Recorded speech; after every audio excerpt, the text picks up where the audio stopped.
against the team that traded him in early July, the Cleveland Browns.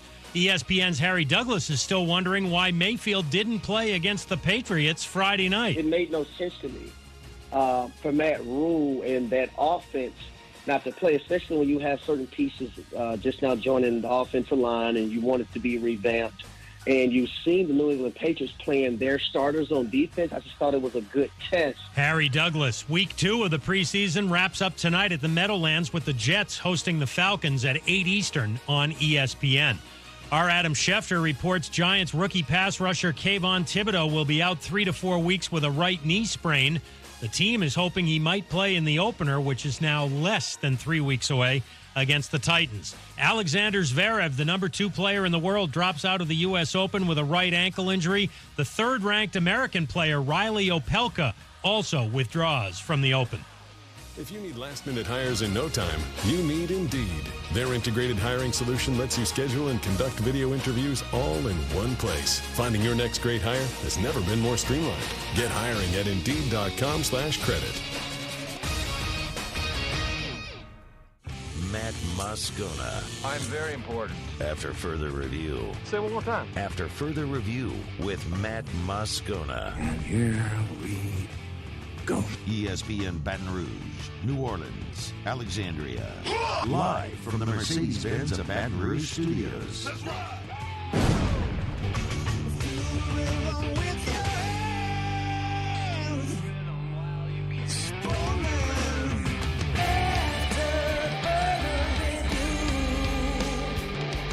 And off we go. Welcome aboard. Glad you're with us. AFR presented by Relief Windows. I'm Matt. Love you, Matt. Paul O'Neill. They're chanting Paul O'Neill's name. Yusu. And Mr. Toby Tom Blake.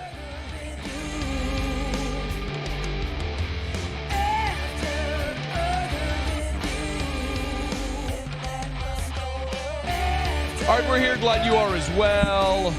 Hope you had a great weekend. Get out there, make it a good one. We got a ton to get to. Saints-Packers recap.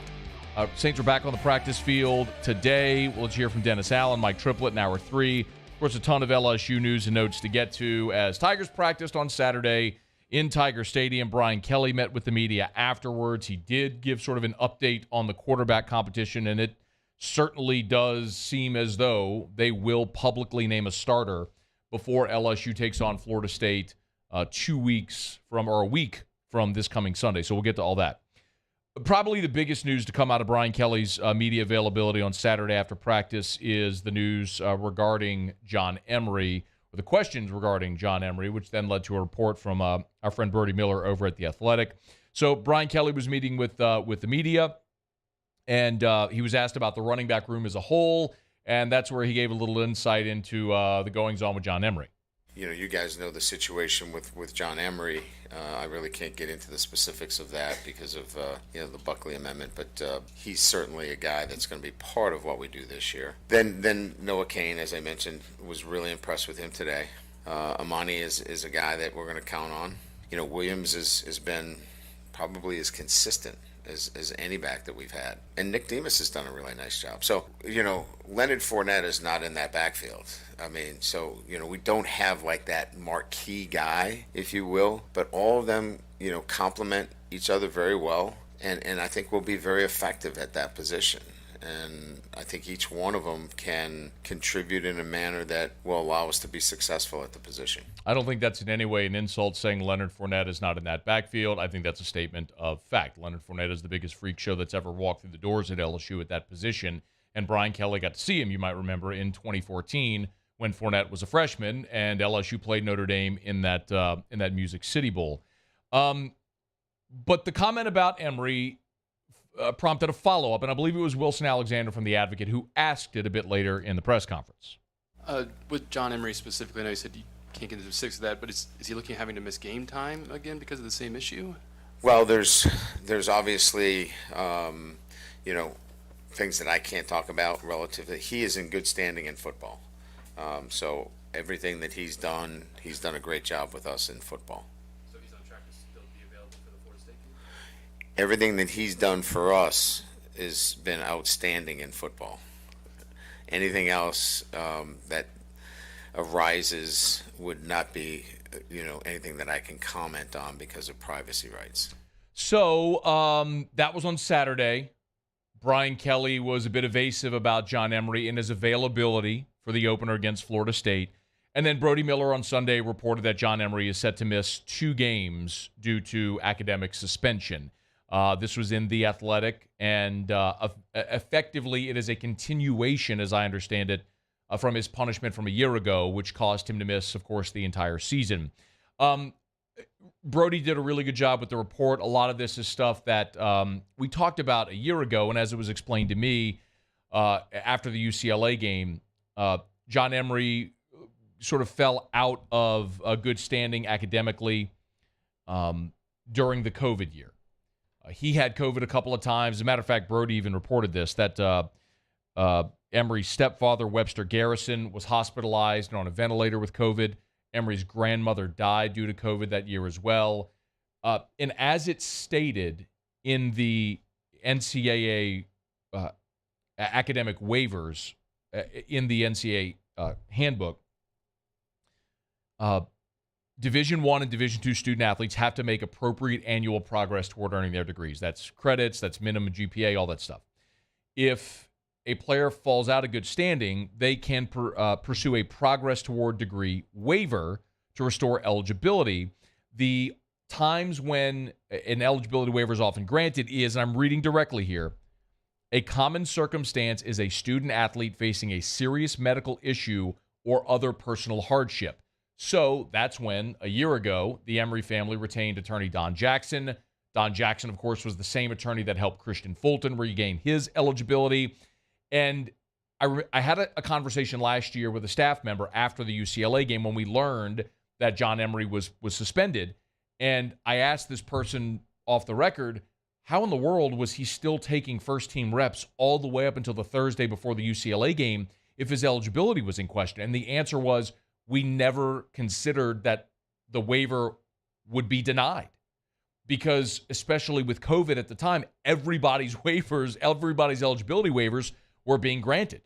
And so LSU really didn't have a contingency a year ago. They just assumed that Emery would get his waiver and he would be able to play. And ultimately, he didn't. And that was like right before the UCLA game when they realized they weren't going to have him. And they tried to appeal over and again, and it didn't come out his way. So the other thing that's interesting, I know some people may think, well, why is he still being punished? As I understand it, when a punishment is handed down, the academic suspension oftentimes can be indefinite until it goes to the progress toward degree waiver committee, and they determine a punishment. So if you remember with Christian Fulton, his punishment initially, this wasn't an academic issue, but his was 2 years. And then they were able to appeal it down to where he was able to play in 2019. So I don't know what John Emery's initial punishment was. What we do know now, as you heard Brian Kelly say it there, is that he's done everything he was supposed to do. As a matter of fact, this was Brian Kelly in the spring.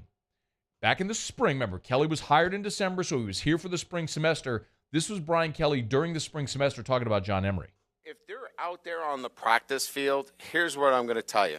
They've passed a robust test of consistency with academics and a day-to-day accountability. Other than that, I can't tell you that he's getting all A's and he's going to be eligible and he's going to be a starter, but he is making the positive progress that we had put him. He's above the line. The standards that we've set for him, he's meeting them. And there's a number of guys that I didn't think would make it, and I'm not saying he's in that.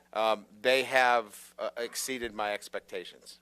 So Brian Kelly sort of lauded the work John Emery did in the spring, said he's above the line and progressing toward playing, which I would assume is why John Emery would be eligible after the second game if the first two are a continuation. I'm granting you that is an assumption that I'm making, sans any other definitive information. For what it's worth, LSU has not confirmed Brody's report. They've also not denied it, but they have not yet confirmed that John Emery would miss the first two games. I did text Don Jackson today, the attorney for John Emery, and I will share with you what he said to me. And I'm summarizing, but he said he's no longer working on the. This was Don Jackson's statement to me. I have no knowledge of the recent issues and am unaware of the circumstances. Heard about it this morning for the first time.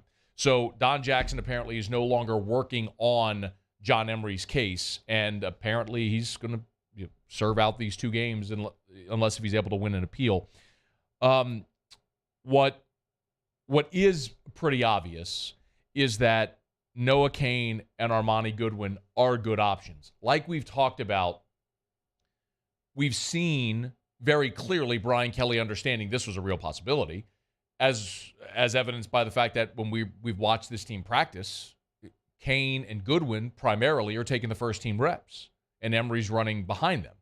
And this is why. They were clearly planning for this possibility and having those guys as a contingency. The really good news, though, is you can't really tell a noticeable difference. And I don't think that's a knock on Emery so much as it is a compliment to Cain and Goodwin. Y'all, we've talked about it. Noah Cain looks physically really good. I mean, he looks the part.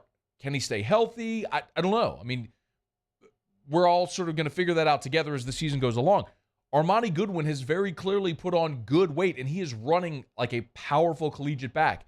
And that's exciting. Both those guys can catch the ball out of the backfield as well. So, I think that's really encouraging. Matter of fact, Kelly also talked about Noah Cain on Saturday after the practice, talked about him specifically.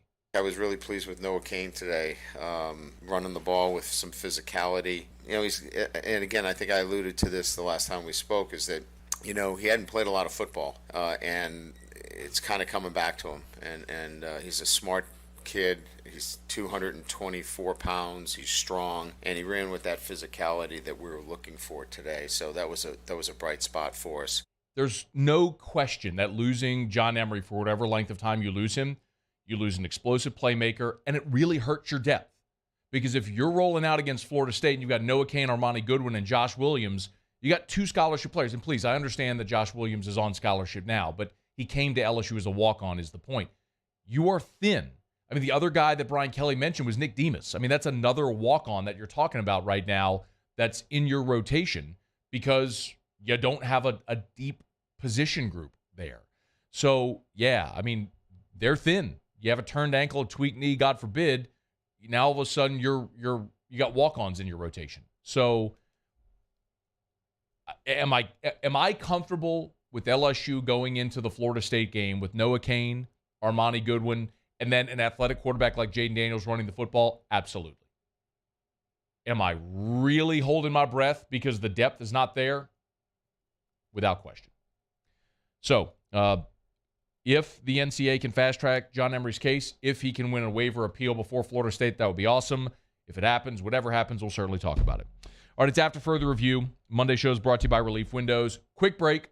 When we come back, Saints-Packers was Friday night at Lambeau. Give you some takeaways. We'll hear from Dennis Allen as well. Stick around. AFR. Sitting at the house yesterday, doorbell rang. Erica went and opened the door. It was a delivery service. They dropped off a box. It was addressed to us, and she opened it up, and it was a gift from Darren James.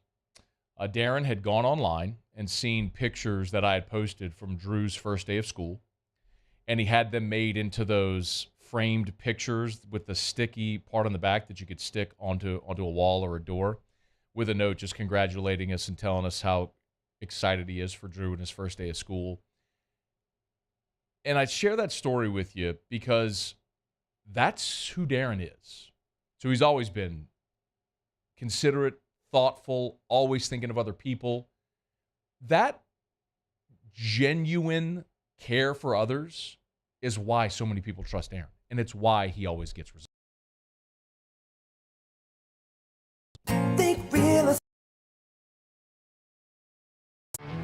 There it is.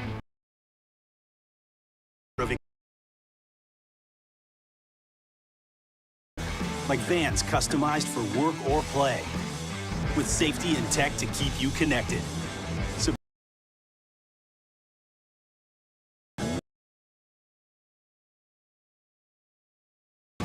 It's never crowded because so few have what it takes to go there. Mercedes-Benz Vans. Oh, hey, what's up? It's Big V and Bubba, 100.7 The Tiger Morning Show. We'd love for you to join us every weekday, 4 a.m. till 9 a.m. Yeah, everything you want in a show. Country music. We got laughs. We got celebrity in-studio guests. We just need you. Join us every weekday morning, 4 a.m. to 9 a.m., right where it all started. That's right. Louisiana's country station, 100.7 The Tiger.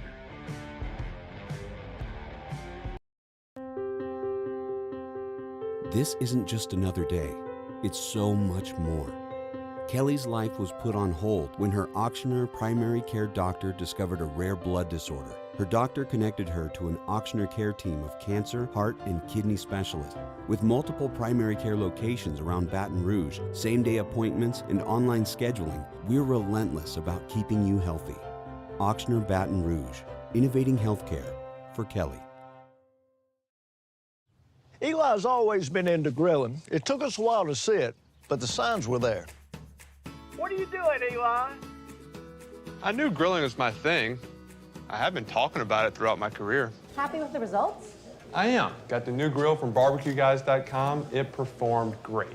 My advice, as I always told my boys, do more of what you're born to do. Barbecue Guys, for those who were born to grill. You want cheese on your burger, Pops? I'll take a little cheese. This summer, meet Acura's heroes of performance.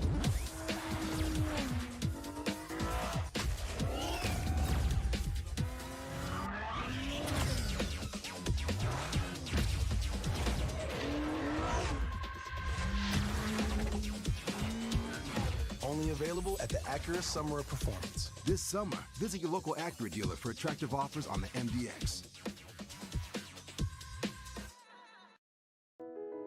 I've been doing business with Luba for 25 years.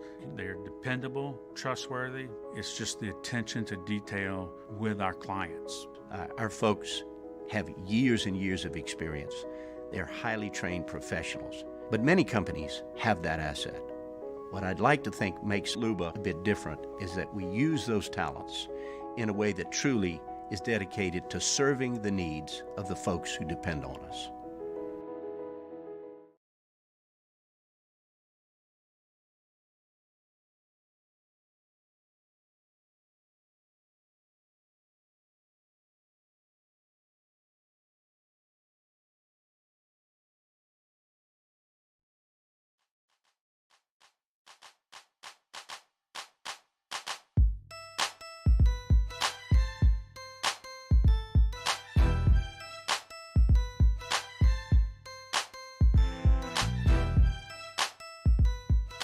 After further review with Matt Moscona, presented by Relief Windows. Windows, doors, siding. Call 288-8138 or visit reliefwindows.com. ESPN Baton Rouge, New Orleans, Alexandria. I'm glad you're rolling along with us here. We're going to keep an eye, certainly, on the waiver wire here as NFL cut downs continue until tomorrow's deadline. Second preseason game in the books for the New Orleans Saints. Saints were at Lambeau on Friday. Of course, they drop the game to the Packers 20-10. How about Danny Etling with the big 51-yard touchdown run for Green Bay? For the Saints, it was a 59-yard field goal from Will Lutz and a touchdown reception from Chris Olave that accounted for the scoring. But another up-and-down night for quarterback Ian Book, who threw an interception and put another ball on the ground. So... and then John Parker Romo, who joined the team like the day before, missed a 35-yard field goal. Some things that we learned only solidified what we felt like we already knew about this team. I did have someone ask me this morning. I was doing morning scone, and someone said, man, they looked worse this game than the first game against the Texans. Like, hey. Let's not get this sideways. It's a bunch of dudes that aren't going to make the team. It don't matter, all right? I think most of you understand that, but just to be clear, because if one person's thinking it, there's other people thinking it, and you're going, hey, man, they're 0-2 in the preseason. They don't look very good. Yeah, and none of the guys that are actually going to contribute to the success of this team long-term this year were playing on the field on Friday. So it's more about peeling back the layers of the onion to see what you're looking for. By the way, here was Dennis Allen on the loss Friday night after the Saints and the Packers. So disappointed in the loss. Too many penalties, turned the ball over, and we let them run the ball on us. And you can't do that and expect to win. And doesn't matter whether it's a preseason game or we've got to be better in those areas. That was disappointing to see, all the penalties. It's disappointing to see that we turned the ball over again for the second straight week, so that's got to get cleaned up. There were some positives in the game. Obviously, defensively, we take the ball away there at the end of the first half, create a forced fumble, and end up getting a touchdown to end the first half. I thought that was good. It was good to see Will Lutz kick a 59-yarder. So that was a positive in the game. So look, we got to go back to work, keep getting better. I mentioned John Parker Romo, the kicker. He's one that has been waived, which should not in any way be surprising. As the Saints begin to pare down their roster, as everybody else is right now as well. Also, KJ Costello was waived, and running back Devine Ozigbo. That one may be a little bit more surprising because Ozigbo did play well in the preseason game on Friday, but it kind of also tells you, it tips your hand a little bit for the Saints where they are within that running back room. Ozigbo, Book was the leading rusher, but of the running backs, Ozigbo had 7 carries for 40 yards, averaged 5.7 a carry. His long was 9, so it wasn't like he ripped off a long one. He was just pretty consistent running the football. Abram Smith struggled again to run the football. Tony Jones Jr. ran hard, but only had 4 rushing attempts. So it really seems like they're zeroing in on that room. Maybe encouraging that they've got a lot invested into Abram Smith, but Ozigbo was one of those guys that actually played football for them in the regular season a year ago when you had injuries and to Alvin Kamara, and you were COVID issues as well. It's a guy who actually played for you. So they're starting to pare that roster down. Ian Book was bad again. We talked about it on Friday where I was I really don't mean this tongue in cheek, but I was kind of saying cheer against Ian Book, mostly because you want him to go unclaimed on waivers so you could sign him back to the practice squad, because he's not going to make this 53-man roster. I don't know how that's even a possibility at this point. And after Friday, it's almost a certainty that he's not going to make this 53-man roster, unless if the Saints decide they want to keep a third quarterback on the roster. But my assumption is you will have Jameis Winston, Andy Dalton, and then your emergency quarterback is either going to be Taysom Hill or Alvin Kamara. At this point, we could probably all agree that you will be better off in a game on an NFL regular season Sunday with Taysom Hill or Alvin Kamara as an emergency option instead of Ian Book. But if you want to give Book another year on the practice squad, do it. But that's where you are at this point. He's just not a good NFL quarterback. 16 to 28 for 113. Had the touchdown pass. Also had the interception, put another ball on the ground. Dennis Allen was asked about the positives for Ian Book on Friday, and I don't know that there's many to list, but if you want to search for them, I guess you could find a few. There was a couple of good throws. There was a great throw at the end of the first half to Olave. Hell of a route by Olave and a good throw for a touchdown. I thought he, for the most part, did a pretty good job of operating in the huddle, getting us in and out. I thought he did some nice things, creating some plays with his feet. So those were the positives. If getting a team in and out of the huddle is the positive for a professional quarterback, you're reaching. Okay, we all understand it at this point. And maybe the positive is if you are the Saints, you realize you're not going to have to waste a roster spot to keep a third quarterback on the 53. You should be able to use that for an extra receiver. Maybe it's a player like Kirk Merritt, who's really impressed. Look, he had a deep ball go through his hands. You would have loved to have seen him haul that in, but he did have the long return. Even at practice this weekend, he was taking some reps at running back. That's a player they like a lot and has probably earned a roster spot as of this point. He's just in a position group where you don't really often have the luxury of keeping 6 unless you don't keep a third quarterback. So that certainly would be a possibility there. You heard Dennis Allen mention the touchdown pass to Chris Olave. It was the first for Olave, who continues to impress. Here was Dennis Allen on Olave after the game. I thought he took a real step forward this week, and I thought he capped it off with a nice game today, and certainly the touchdown was a big play for us. The the week of practice was big because all the reports were every day Olave was winning one-on-ones and making plays, and he carried it into the game. It's very clear the Saints had him graded as their highest-rated receiver in the draft. He's going to play a ton. He's going to be the blow-the-top-off-the-defense guy where Michael Thomas is in the role Michael Thomas is in, and we know Jarvis Landry, as great as he is, a willing receiver over the middle to take contact, make difficult catches. The stretch-the-field guy that you've lacked is Chris Olave, and he continues to show it, and that's so encouraging that you're going to have that monster on the offensive side. The other first-round pick, Trevor Penning, after he had a little bit of an up-and-down first preseason game where he was so good against the run but so bad really in pass protection, really seemed to normalize and levelize that, starting at left tackle with James Hurst out, which was great to see. Kirk Merritt, I mentioned, had the 59-yard kick return. He did have the drop on the deep ball. And I'll tell you, John Bostic had the fumble recovery. It was Eric Wilson who forced the fumble, but Bostic came away with the fumble recovery and it led the Saints in tackles with 6. Wilson had 5. Those two veteran linebackers right now have become so interesting to me because you know your first two guys are set in stone. And I would probably argue that even after Demario Davis, Pete Werner, Caden Ellis has a spot and you really feel like he can play on Sundays for you. But the depth at linebacker after that is really interesting.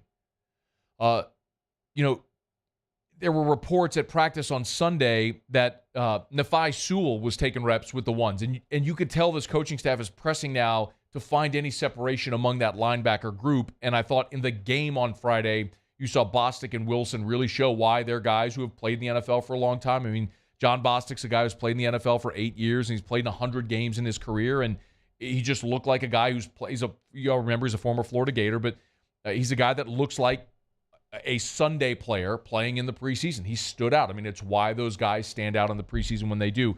Dennis Allen, after the game, was asked about Bostic, who had this was just his first week with the Saints. I think he did a pretty good job. Really, he came in on Monday and threw him into a couple of practices and then put him out there in the game. So I'll have to go back and look at the tape to see exactly how he did. But I know he made one nice tackle on the sideline in coverage. I think he was the guy that picked up the fumble. So those were a couple of positive plays. The Saints have their final preseason game on Friday at home against the Chargers. Rosters will be pared down again on Tuesday, and then the final cuts will come after the third preseason game when they'll get down to 53. But the Saints have some interesting decisions to make. If there was another positive, I mentioned the 59-yarder by Will Lutz. How about Blake Gillikin with an 81-yard punt? He did post on social media that the NFL drug tested him after the game as well. Boom, 81 yards. Boom. Here comes the drug test because you've got to be juicing if you knock 181 yards, right? But the Saints special teams, that's you're locked in there, and that's a great thing. That phase of the game is solidified. You've got your snapper, your punter, you've got your place kicker, and your returners as well. So special teams, just check, put that thing to bed right now. Just keep everybody healthy. And that's fantastic to see. So one more preseason game to go for the Saints will be this Friday against the Chargers. Mike Triplett will be with us in hour number 3. Looking forward to getting Mike's take on the first couple of preseason games, what to expect this week as well. So we're looking forward to have Mike with us here. We're brought to you by DraftKings. Let me remind you, if you want to make any futures bets on the NFL, great time to do it. Download the DraftKings Sportsbook app. You want to bet on win totals, any of those prop bets, award winners, you could do it at the DraftKings Sportsbook app. And y'all, can you believe week 0 is this weekend? You have actual college football. That counts this coming Saturday. I'm giddy. If you want to bet, this is the time. If you've been on the fence thinking about jumping in, do it now. Download the DraftKings Sportsbook app. New customers, use the promo code Baton Rouge. Bet just $5 on any college football bet. Any game, any prop bet, any future, whatever. Win or lose, they're going to give you $200 in free bets right now at the DraftKings Sportsbook app. Do not miss this opportunity. College football is here. Take advantage of this great promotions from the DraftKings Sportsbook app. Download the DraftKings Sportsbook app. Use the promo code Baton Rouge. Bet just $5 on any college football bet. They'll give you $200 in free bets only at the DraftKings Sportsbook. 21 and older, physically present in Louisiana. Select parishes only. One per new customer. Minimum $5 deposit and wager. $200 issued as 8 $25 free bets. Restrictions apply. See terms at DraftKings.com/sportsbook. Licensing partner Gold Nugget Lake Charles. Gambling problem? Call 1-877-770-STOP. AFR.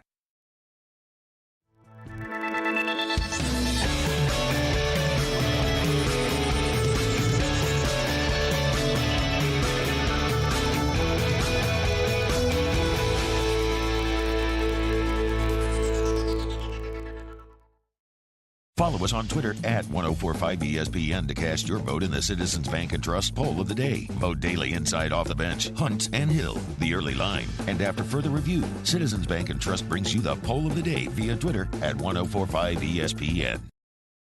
I'm Jay Ducote. I grew up learning how to cook at LSU tailgate parties and right in my own backyard. And I created JD's Louisiana products to bring that Louisiana flavor to you at home for your backyard cookout. JD's Louisiana barbecue sauce, Louisiana molasses mustard, spicy and sweet barbecue rub, and more are available at your local supermarkets or by logging on to jducote.com/shop. Put in promo code CST for 25% off at checkout. Are you a licensed contractor? There's lots of good contractors in Louisiana doing work the right way, but unfortunately, too many unlicensed contractors are working outside the licensing requirements. Working as a contractor in Louisiana requires a license for the company doing the work. The Louisiana State Licensing Board for Contractors wants to help you get licensed to allow you to conduct work legally. It's not difficult to get the license. We can help you. Go to lacontractor.org for more information. Licensed contractors, it's the law. Gulf Coast Office Products is a nationally recognized Savin office equipment dealer based right here in Louisiana. Over 100 employees strong, Gulf Coast has the boots on the ground to support all vertical markets from education, engineering, legal, and finance. With the latest in office technology from desktop to production segment units, Gulf Coast and Savin have the perfect fit for you. Call 225-756-2644. That's 756-2644 for Gulf Coast Office Products.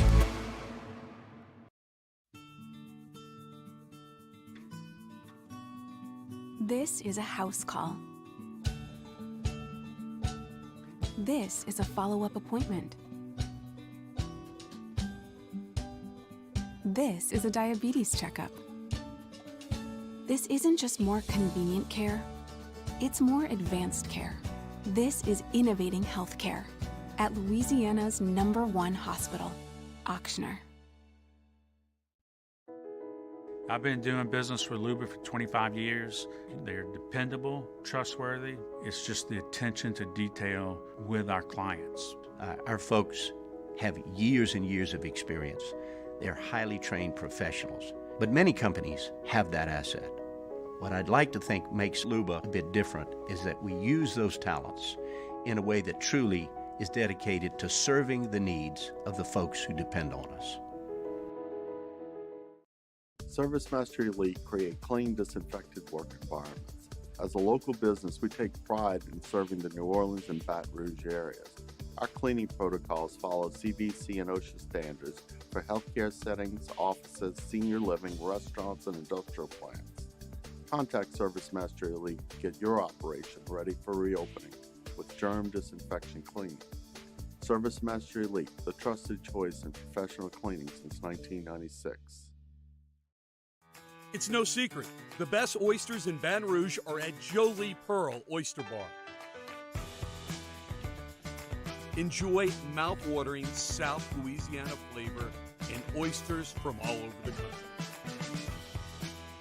And don't forget our nightly drink specials.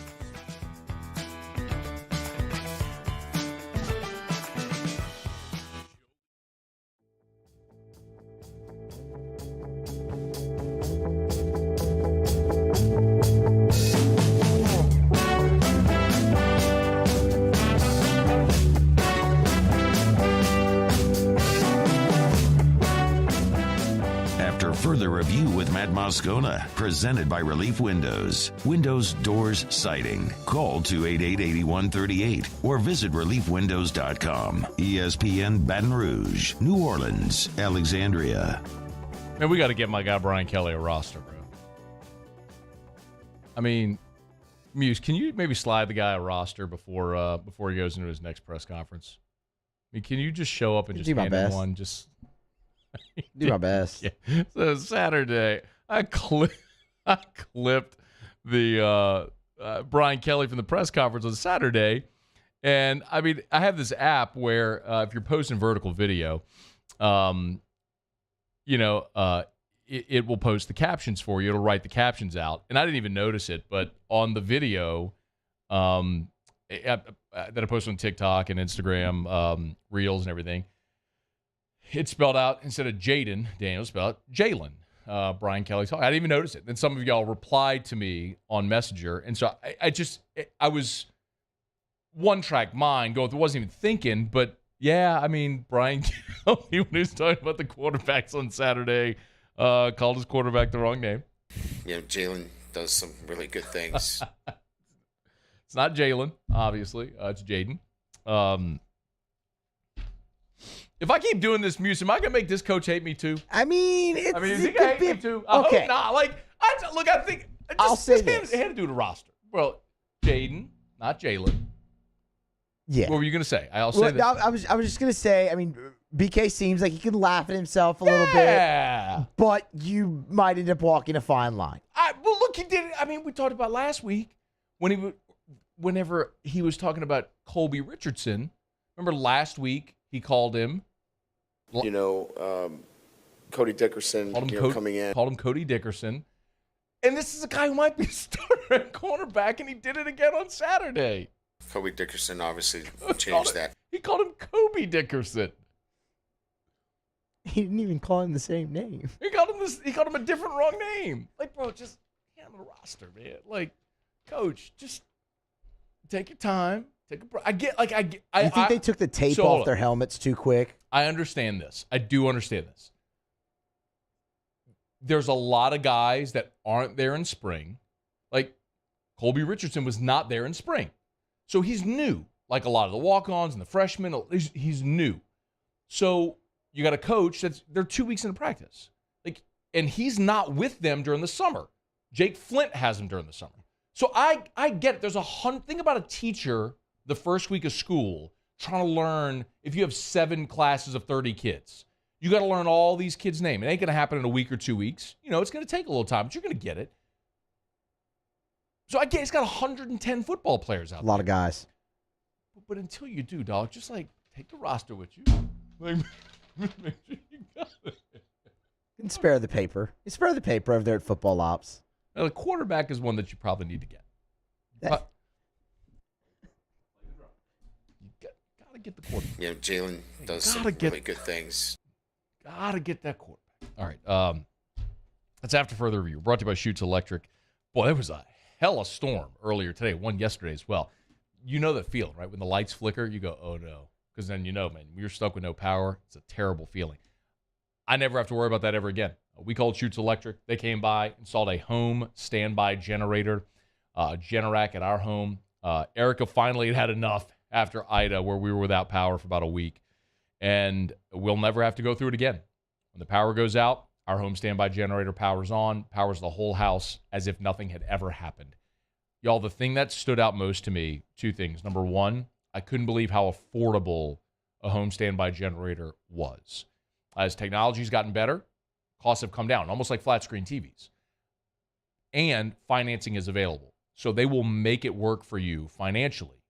That's number 1. Number 2, Shoots was so great to work with. They have a whole generator division. It's not people that they take from other divisions within their company. They have a division that's all these people do is sell and install and service these generators. So when it comes to permitting, when it comes to communicating with the power company, I mean, all that stuff I didn't even know had to go on with the home standby generator. Shoots does it all. CESofLA.com, CESofLA.com for Shoots Electric. Okay, do it every day about this time. Let's go around the SEC. Around the SEC, presented by Gulf Coast Office Products, excellence in imaging solutions. The Kentucky Wildcats. Can you play that again? The Kentucky Wildcats. Did you hear what I heard? Yeah, it sounded like it skipped, didn't it? Yeah. Kind of like a CD would skip or something. But it didn't the second time. No. Do it again? The Kentucky Wildcats. Okay, that's fine. All right, I'm just making sure I didn't black out for a second. No, I heard it too. Okay, all right. Senior running back Chris Rodriguez was arrested for DUI in May. Matt Jones of Kentucky Sports Radio is reporting Rodriguez is going to be suspended either 3 or 4 games by the university to start the season. 1 game for the DUI and another 2 or 3 games for an unrelated issue. This is relevant because Kentucky opens the season against Miami of Ohio, and then week 2 they're in Gainesville against Florida. So it looks like the second leading rusher in the SEC a year ago, the guy who was first team all conference, is going to miss that week 2 game against Florida. We'll keep you posted. The Tennessee Volunteers. Speaking of running backs, Lynn J. Dixon no longer with Tennessee. His career with the Vols lasted 18 days. If you remember, Dixon spent 4 seasons at Clemson. In November, he transferred to West Virginia, re-entered the portal in June, announced his transfer to Tennessee earlier this month on October the 3rd. 18 days later, he's gone. Hadn't made any headway on the depth chart, so he's out. Vols have only 4 scholarship running backs left. Jabari Small is the leading returning rusher from a year ago. He ran for just under 800 yards. The Alabama Crimson Tide. Cornerback Eli Ricks and Kyrie Jackson both were in uniform for Alabama's scrimmage this weekend, but did not participate. Nick Saban did say after the scrimmage that Ricks should be ready to go by Tuesday. He only did not participate in the scrimmage because he had not participated so far in fall camp. He's been out with a back injury. Ricks and Jackson are both competing with Kool-Aid McKinstry and Terrion Arnold for the starting cornerback jobs at Bama. The Auburn Tigers. Auburn starting center Nick Brahms is up in the air 2 weeks before their opener against Mercer. Brahms is a 6-year senior. He's dealing with an undisclosed injury, but he did have knee surgery in December, forced him to miss the bowl game. He was cleared to return this summer and opened fall camp as Auburn's starting center. Auburn has repped 4 other players at center with Brahms out. The Ole Miss Rebels. Ole Miss got a commitment from wide receiver Aiden Williams on Sunday night. Williams is the number 24 wideout in the class of 2023. He picked the Rebs over South Carolina, LSU, Georgia, Tennessee, and Jackson State. Coach Prime, 6'3", 195, headed to Oxford. The South Carolina Gamecocks. And Carolina got its 19th commitment for the class of 2023 on Sunday. Xavion Hardy, a 4-star defensive lineman out of Macon, Georgia. He picked the Gamecocks over Florida, Florida State, Georgia, Jackson State, Coach Prime, Miami, Ole Miss, Central Florida. He's the number 155 overall player in the country, the 22nd best defensive lineman. He's the Gamecocks' 3rd defensive line commitment for the 2023 class. Right there you have it. That is Around the SEC, presented by Gulf Coast Office Products. Shout out to our guy Trey Beal and our friends at Gulf Coast Office Products. Online at gcopnet.com, gcopnet.com for Gulf Coast Office Products. Face-to-face sales, service after the sale. Baton Rouge, New Orleans, North Shore, Lafayette, a national leader among Savin dealers, but they will service all makes and models. If you need office equipment, you need Gulf Coast Office Products, the official office equipment provider of the LSU Tigers, the New Orleans Saints, the New Orleans Pelicans, and the ULL Ragin' Cajuns. All right, glad to have you aboard with us here. Jay Johnson did meet with the media today to preview fall baseball. Well, let's hear some of what Jay Johnson had to say coming up. 17 minutes from right now, I'll delve back into what Brian Kelly said coming out of Saturday's practice, namely his update on the quarterbacks and the offensive line. If you're just joining us, open the show today talking about the John Emery situation. So if you want to catch all the info we had on that, you can get it on demand, presented by Brett Golf, either at the Watch 104.5 ESPN YouTube channel. If you're there now, do us a solid. Please subscribe up to the channel and smash that like button, or on demand at 104.5ESPN.com, or however you get your podcast. Just search After Further Review, and every hour individually is posted every day from the show, however you get your podcast. Okay, let me knock out a quick break, y'all. We'll come back. Former Tiger is public enemy number 1 right now in the NFL circles. Want to talk about that and react when we come back. It's AFR. AFR. AFR is brought to you by River City's 1 Hour Air, where they're always on time or you don't pay a dime. 752-0001, that's where you can get them. 752-0001. Home Central AC not keeping up. Home Central AC goes kaput. You know who to call. The guys who drive in the big yellow vans and trucks with the giant clock on the side, you can't miss them. They're all over town. Look, about a year ago, Erica and I had the unfortunate pleasure of replacing our Home Central AC. Our AC in the home we bought went out. It had been running for about 15 years or so, and it was just time. AC went out. River City's 1 Hour Air replaced it and did an incredible job. One of the things I learned is that you could have 10 different companies install the same unit, and they could do 10 different install jobs. And the quality of that install will determine the life and proficiency of that unit. That's why you need experts. That's why you need River City's 1 Hour Air. 752-0001, where they're always on time or you don't pay a dime.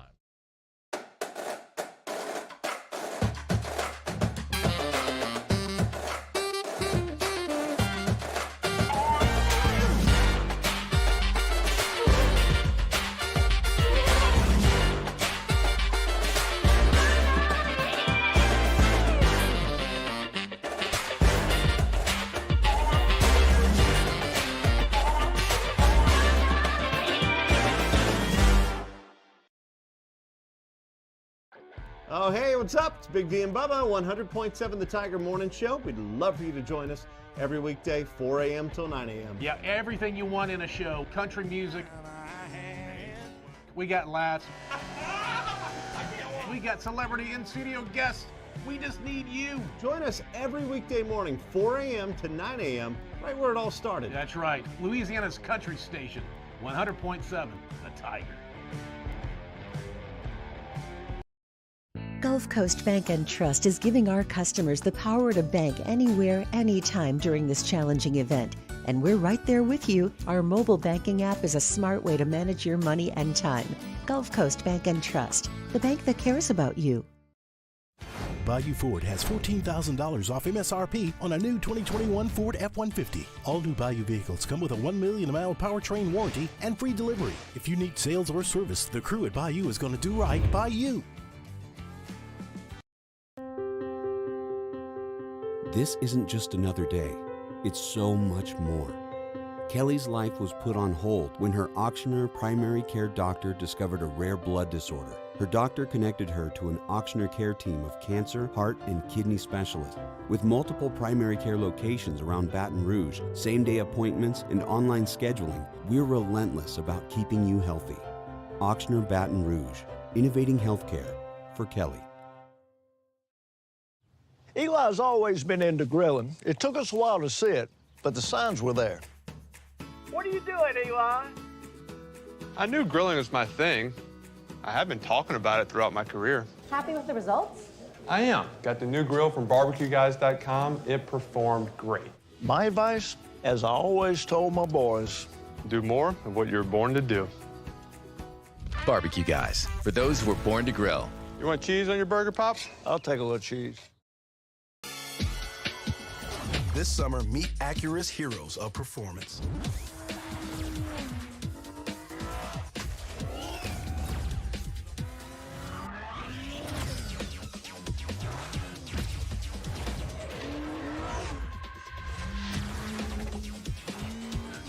Only available at the Acura Summer of Performance. This summer, visit your local Acura dealer for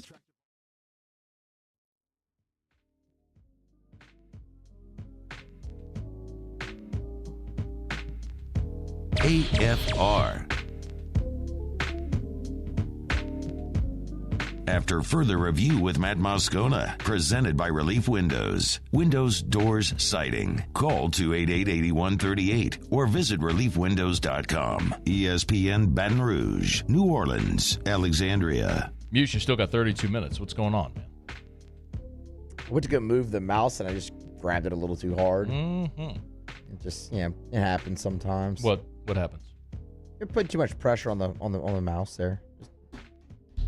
Just common mistake. Paula, you ever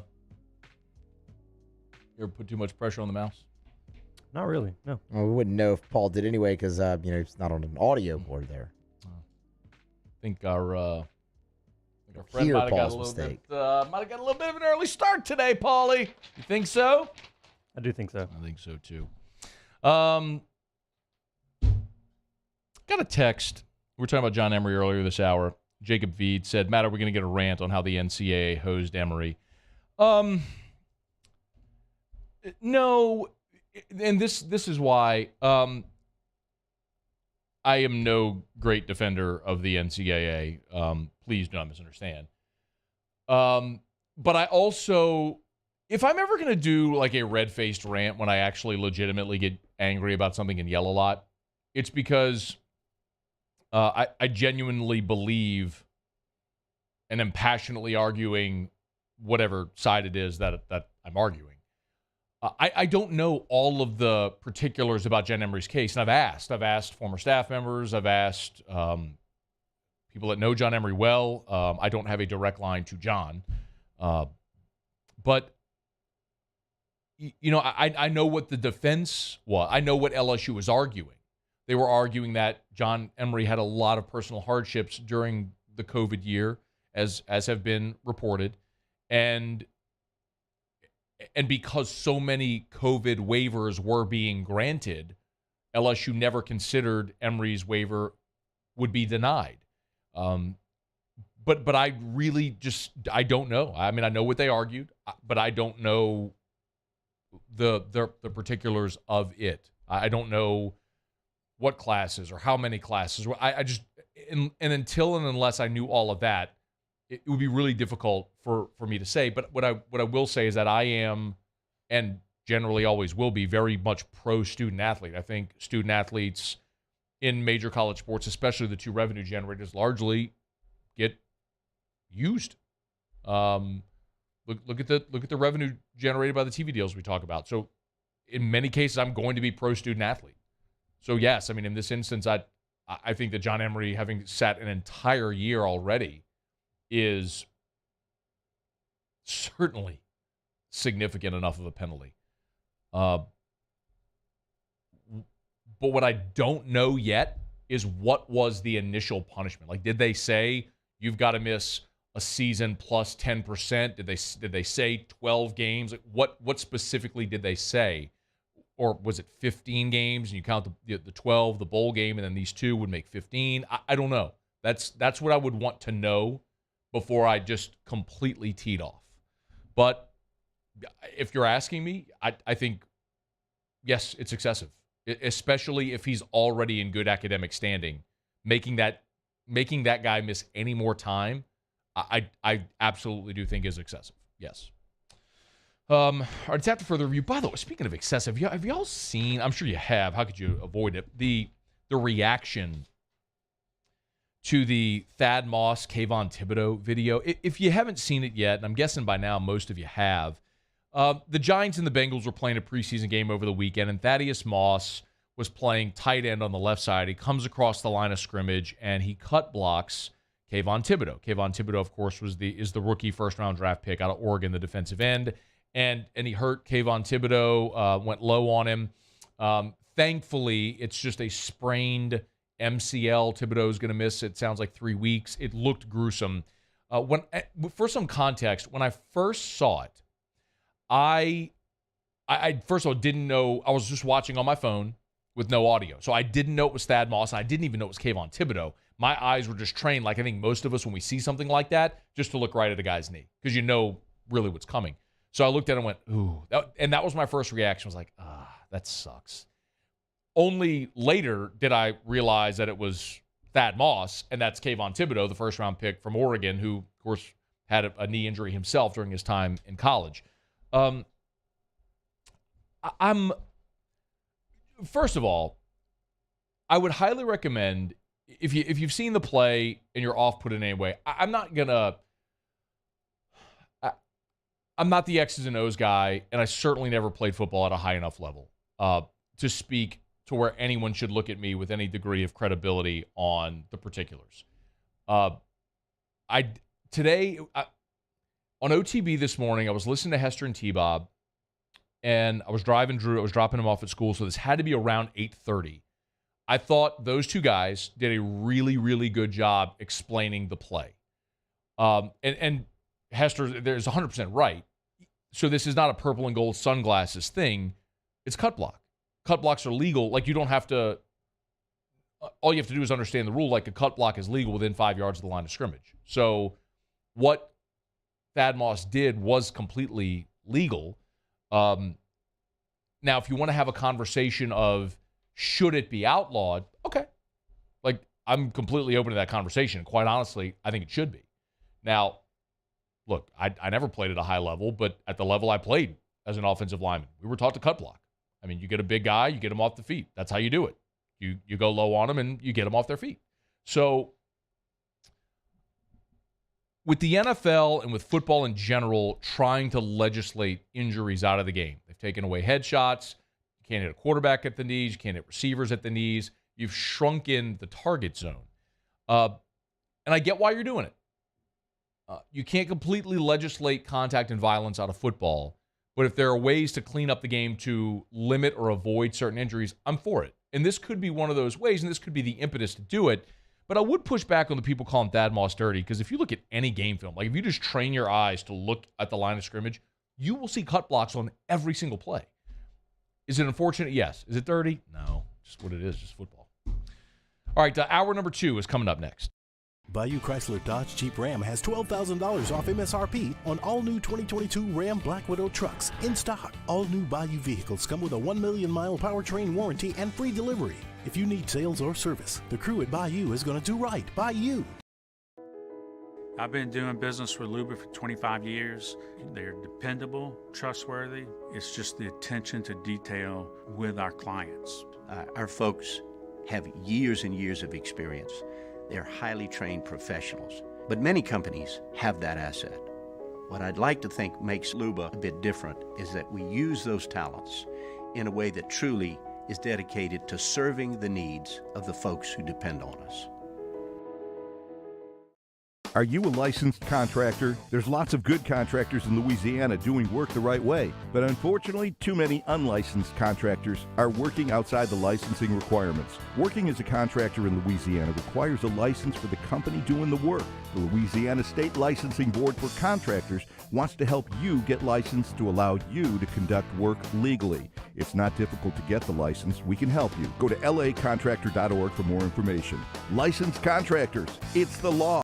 Gulf Coast Office Products is a nationally recognized Savin office equipment dealer based right here in Louisiana. Over 100 employees strong, Gulf Coast has the boots on the ground to support all vertical markets, from education, engineering, legal, and finance. With the latest in office technology, from desktop to production segment units, Gulf Coast and Savin have the perfect fit for you. Call 225-756-2644. That's 756-2644 for Gulf Coast Office Products.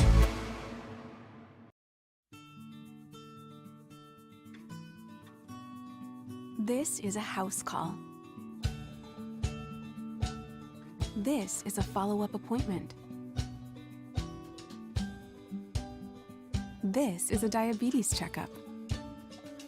This isn't just more convenient care, it's more advanced care.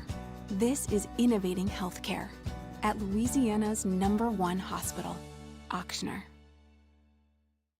ServiceMaster Elite create clean, disinfected work environments. As a local business, we take pride in serving the New Orleans and Baton Rouge areas. Our cleaning protocols follow CDC and OSHA standards for healthcare settings, offices, senior living, restaurants, and industrial plants. Contact ServiceMaster Elite to get your operation ready for reopening with germ disinfection cleaning. ServiceMaster Elite, the trusted choice in professional cleaning since 1996.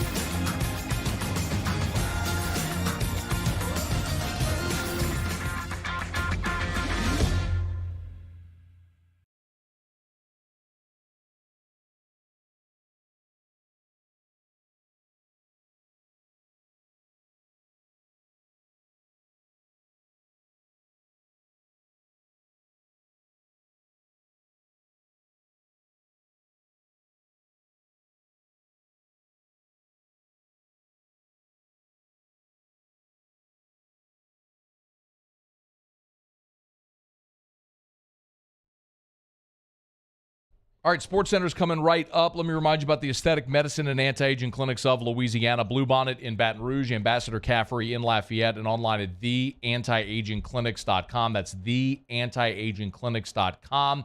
If it's hormone replacement therapy, you want to look and feel like your younger self, there's a way to do it. And the aesthetic medicine and anti-aging clinics of Louisiana can help. A simple blood test can let you know if you're a candidate for HRT. Explore the amazing benefits of feeling like your younger self again. The aesthetic medicine and anti-aging clinics of Louisiana. Bluebonnet in Baton Rouge, Ambassador Caffrey in Lafayette, online at theantiagingclinics.com. Again, online at theantiagingclinics.com. This is SportsCenter. I'm Doug Brown. Baker Mayfield wins the starting quarterback job with the Carolina Panthers over last year's starter, Sam Darnold. Mayfield will be at the controls for the season opener against his former team, the Browns. ESPN's Kimberly Martin. The reason Baker Mayfield is here speaks to sort of the direction that this whole team has been going in for since Matt Rule has been here. There have been questions at quarterback. They've had a lot of quarterbacks come in there. They haven't found the answer. Matt Rule coming to the season is under a lot of pressure. Kimberly Martin on This Just In. Giants rookie linebacker Kayvon Thibodeaux will be out 3 to 4 weeks with a right knee sprain. The team is hoping he might be able to play in the opener against the Titans. Saints quarterback Jameis Winston practiced today, but Coach Dennis Allen says he's okay with the idea of Winston getting his first game snaps in the opener. He's coming back from a torn ACL. Phillies outfielder Bryce Harper will start a minor league rehab assignment tomorrow. He's coming back from a broken left thumb. How would you love a chance to save some money on car insurance? Geico can help. Switch today and see all the ways you could save with great rates and discounts. It's easy. Simply go to geico.com to get a rate quote and get started seeing how much you could save. Matt Moscona. I'm very important. After further review. Say it one more time. After further review with Matt Moscona. And here we go. ESPN Baton Rouge, New Orleans, Alexandria. Live from the Mercedes-Benz of Baton Rouge studios. That's right.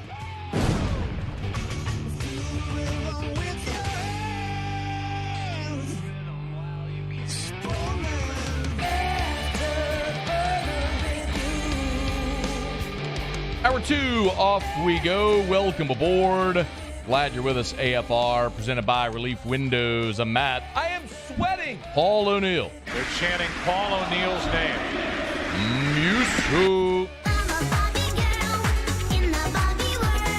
And Mr. Toby Tom Plate.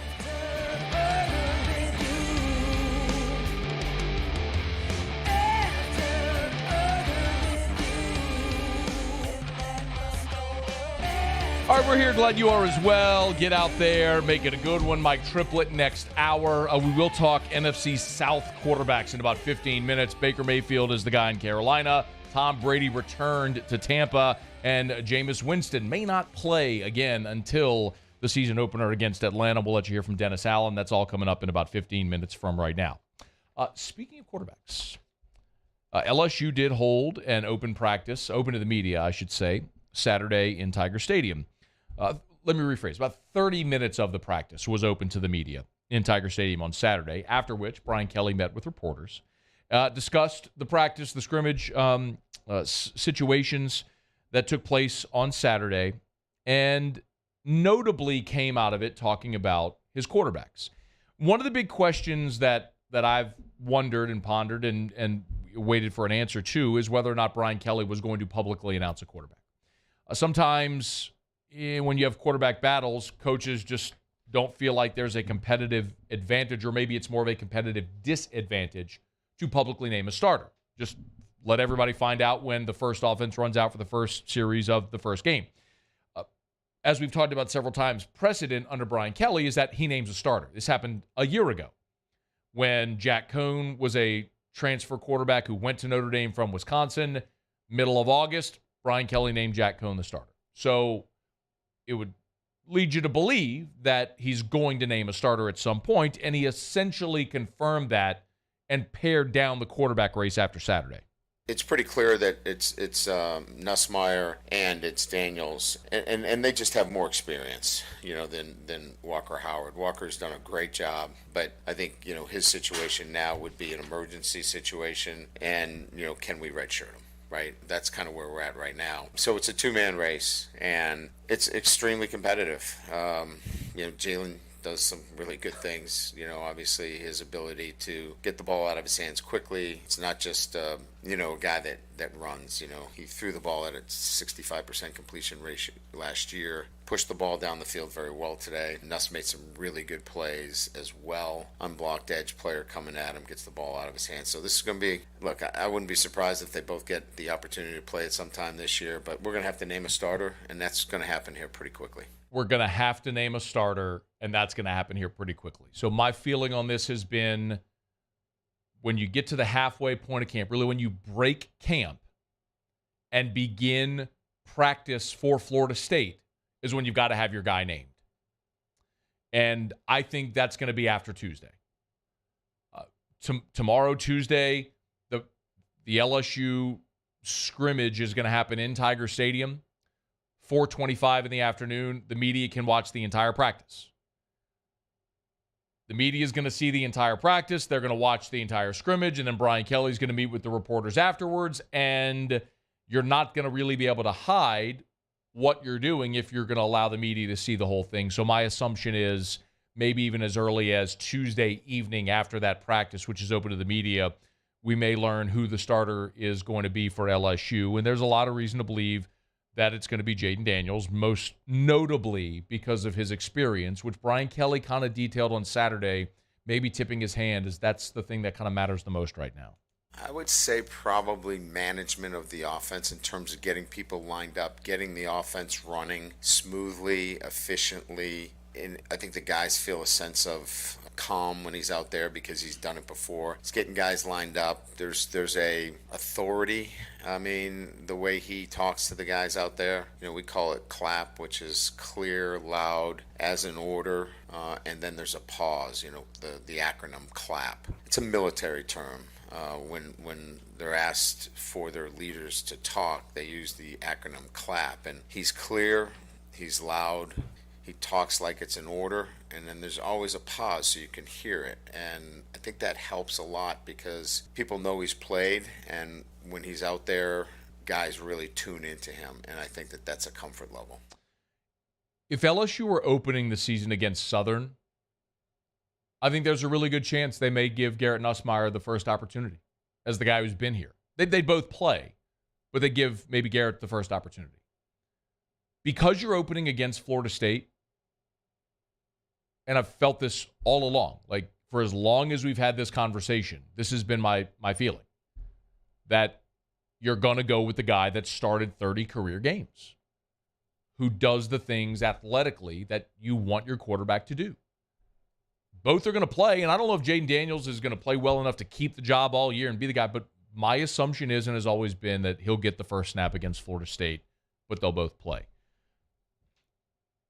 But you're at a point now, if you just look at the calendar, Florida State plays on Saturday against Duquesne. Florida State is in game week. Mike Norvell on Monday had a press conference previewing game week. I mean, Florida State plays on Saturday. They play Duquesne.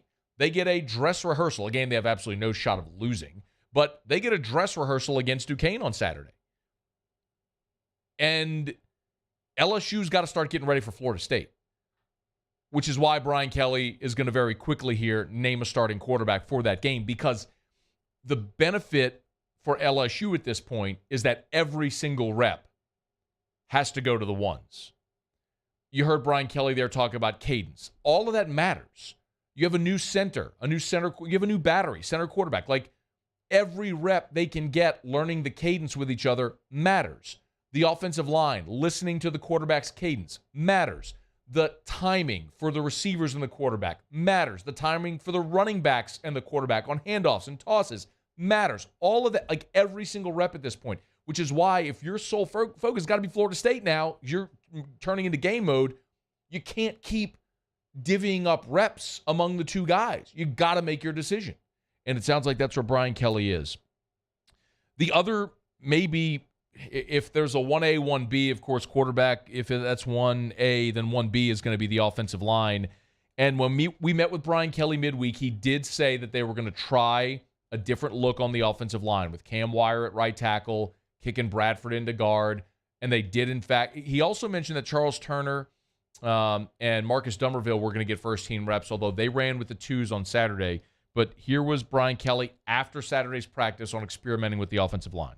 I think I alluded to it the other day. I wanted to see Cam Wire out at right tackle. We moved Bradford in at guard. We moved Frazier over to left to get that flavor as well. Like some of the things that Bradford does at guard, he's big physical on double teams. So, that's still an area that, we'll continue to look at. But we like 7 or 8 guys there on the offensive line that are doing really well. Dellinger had 2 really good days snapping the ball. So you guys didn't hear me yelling and screaming at him today. So that's a really good sign.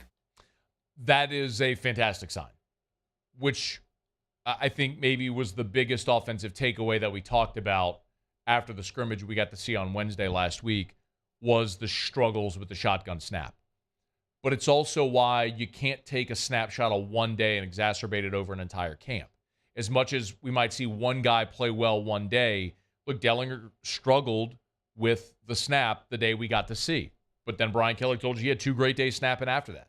So developing consistency there, certainly we're getting a lot more access than we've ever gotten. I mean, quite literally ever, which is wonderful.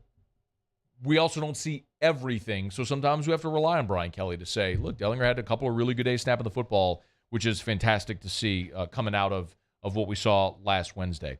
So when you look ahead for the remainder of the week, LSU's they're off today. Brian Kelly gave the team off on Monday. He said he likes to give the team the day off on the first day of class. Monday's the first day of class at LSU, so they're off. They'll be in Tiger Stadium Tuesday afternoon, and then they'll start gearing up toward Florida State. The other bit of good news from Saturday, Jack Besh and Chris Hilton, who have both been limited throughout fall camp with injuries. Both guys were out there and participated fully, which is great to see. You have got so much depth at receiver. Let me rephrase that. You've got so much talent at receiver.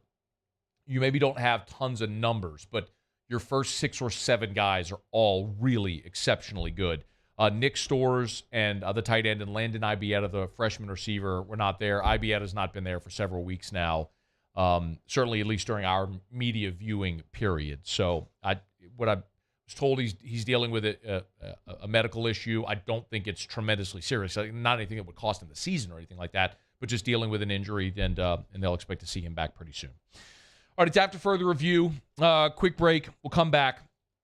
Monday show is brought to you by Relief Windows. When we return, I want to talk a little bit about the NFC South quarterbacks. Baker is the guy in Carolina. Brady returns to Tampa, and Jameis returning to health as well. Let me remind you about Hudco Roofing, HudcoRoofing.com.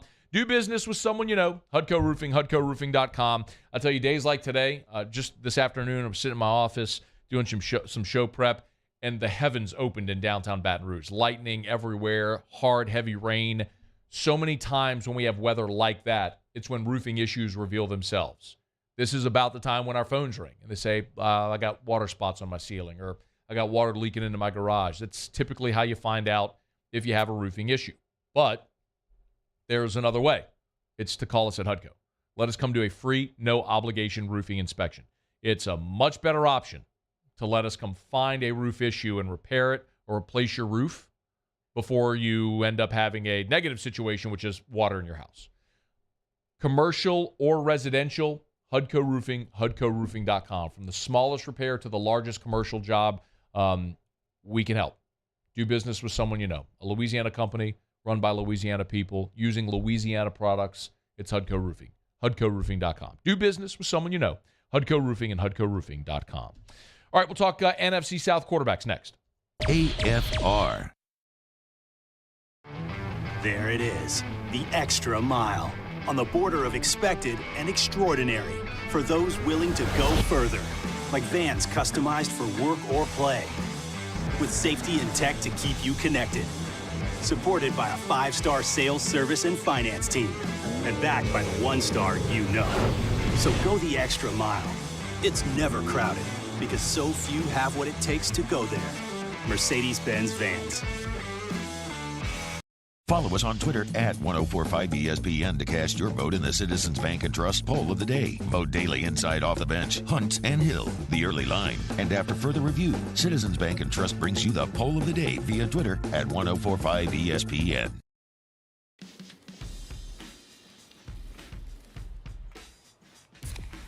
Light beer shouldn't taste like water. Miller Lite has more taste and only 96 calories. It's Miller time.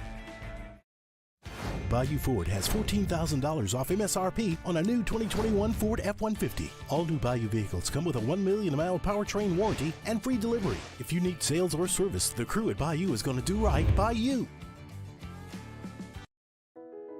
I've been doing business with Luba for 25 years. They're dependable, trustworthy. It's just the attention to detail with our clients. Our folks have years and years of experience. They're highly trained professionals, but many companies have that asset. What I'd like to think makes Luba a bit different is that we use those talents in a way that truly is dedicated to serving the needs of the folks who depend on us. It's no secret, the best oysters in Baton Rouge are at Jolie Pearl Oyster Bar. Enjoy mouth-watering South Louisiana flavor and oysters from all over the country. And don't forget our nightly drink specials.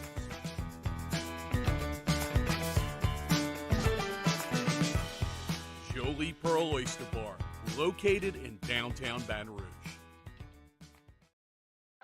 Oh, hey, what's up? It's Big D and Bubba, 100.7 The Tiger Morning Show. We'd love for you to join us every weekday, 4 a.m. till 9 a.m. Yeah, everything you want in a show. Country music. We got laughs. We got celebrity in-studio guests. We just need you. Join us every weekday morning, 4 a.m. to 9 a.m., right where it all started. That's right. Louisiana's country station, 100.7 The Tiger.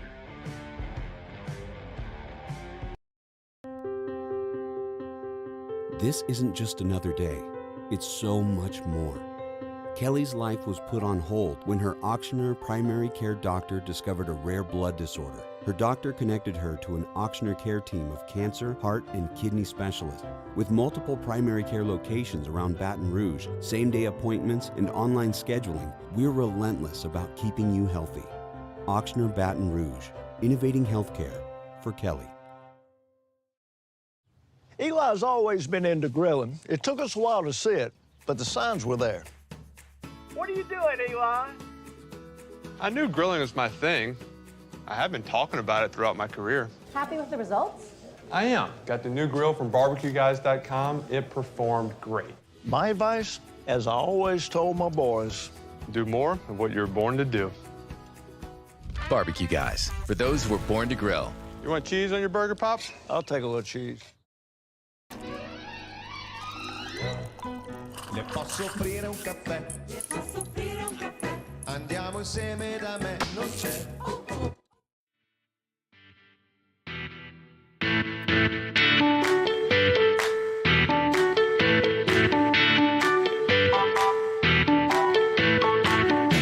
After further review with Matt Moscona, presented by Relief Windows. Windows, doors, siding. Call 288-8138 or visit reliefwindows.com. ESPN Baton Rouge, New Orleans, Alexandria.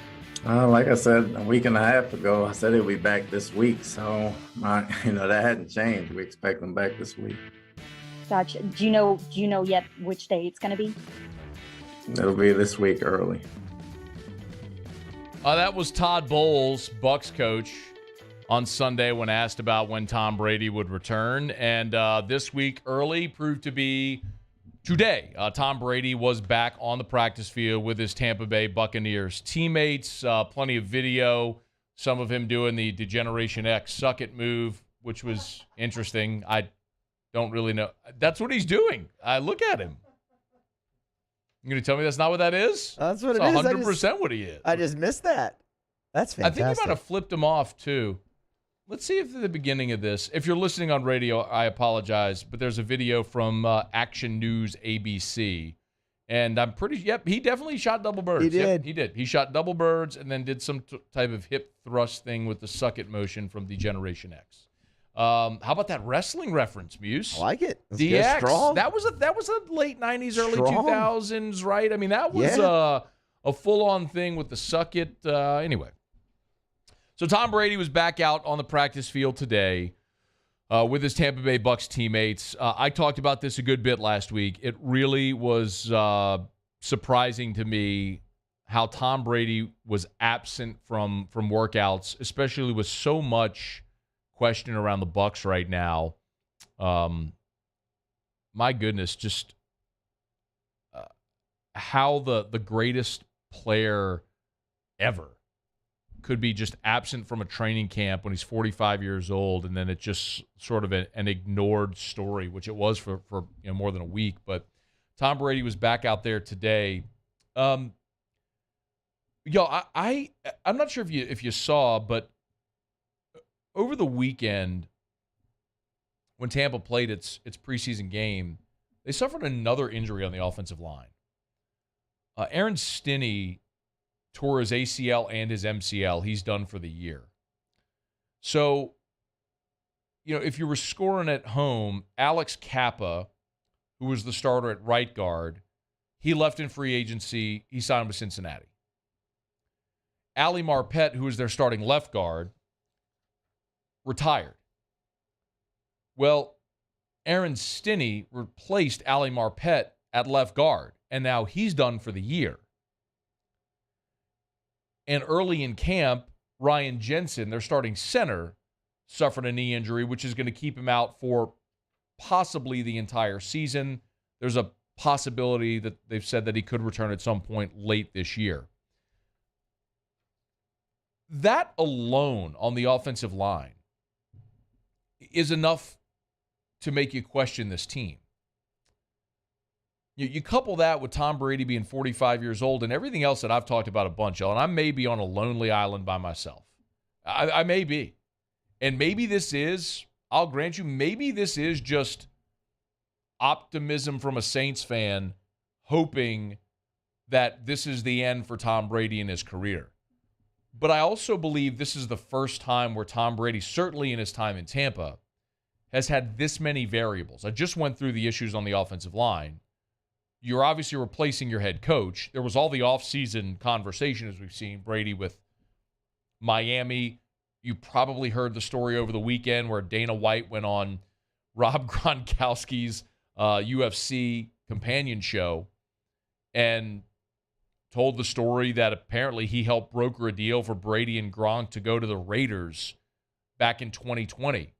And it was ultimately nixed by John Gruden, and then Tom Brady ultimately signed with the Tampa Bay Buccaneers. I mean, that's not a random podcaster. That's Dana White.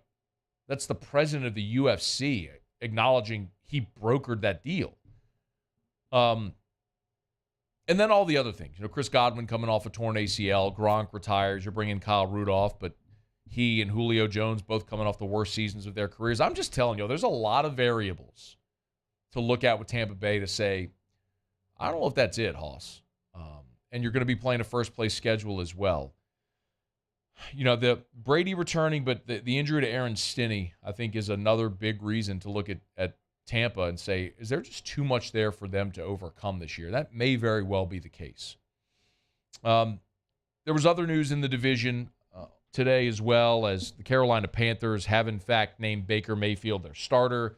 That probably shouldn't come as a great surprise. If they were going to stick with Sam Darnold, they wouldn't have gone out and traded for Baker Mayfield. But Kimberly Martin from ESPN had the report about Mayfield and the Panthers. Yeah, Dan, this was one of the worst-kept secrets in the NFL. It was always trending this way. I think common sense says Baker Mayfield is on this team for a reason.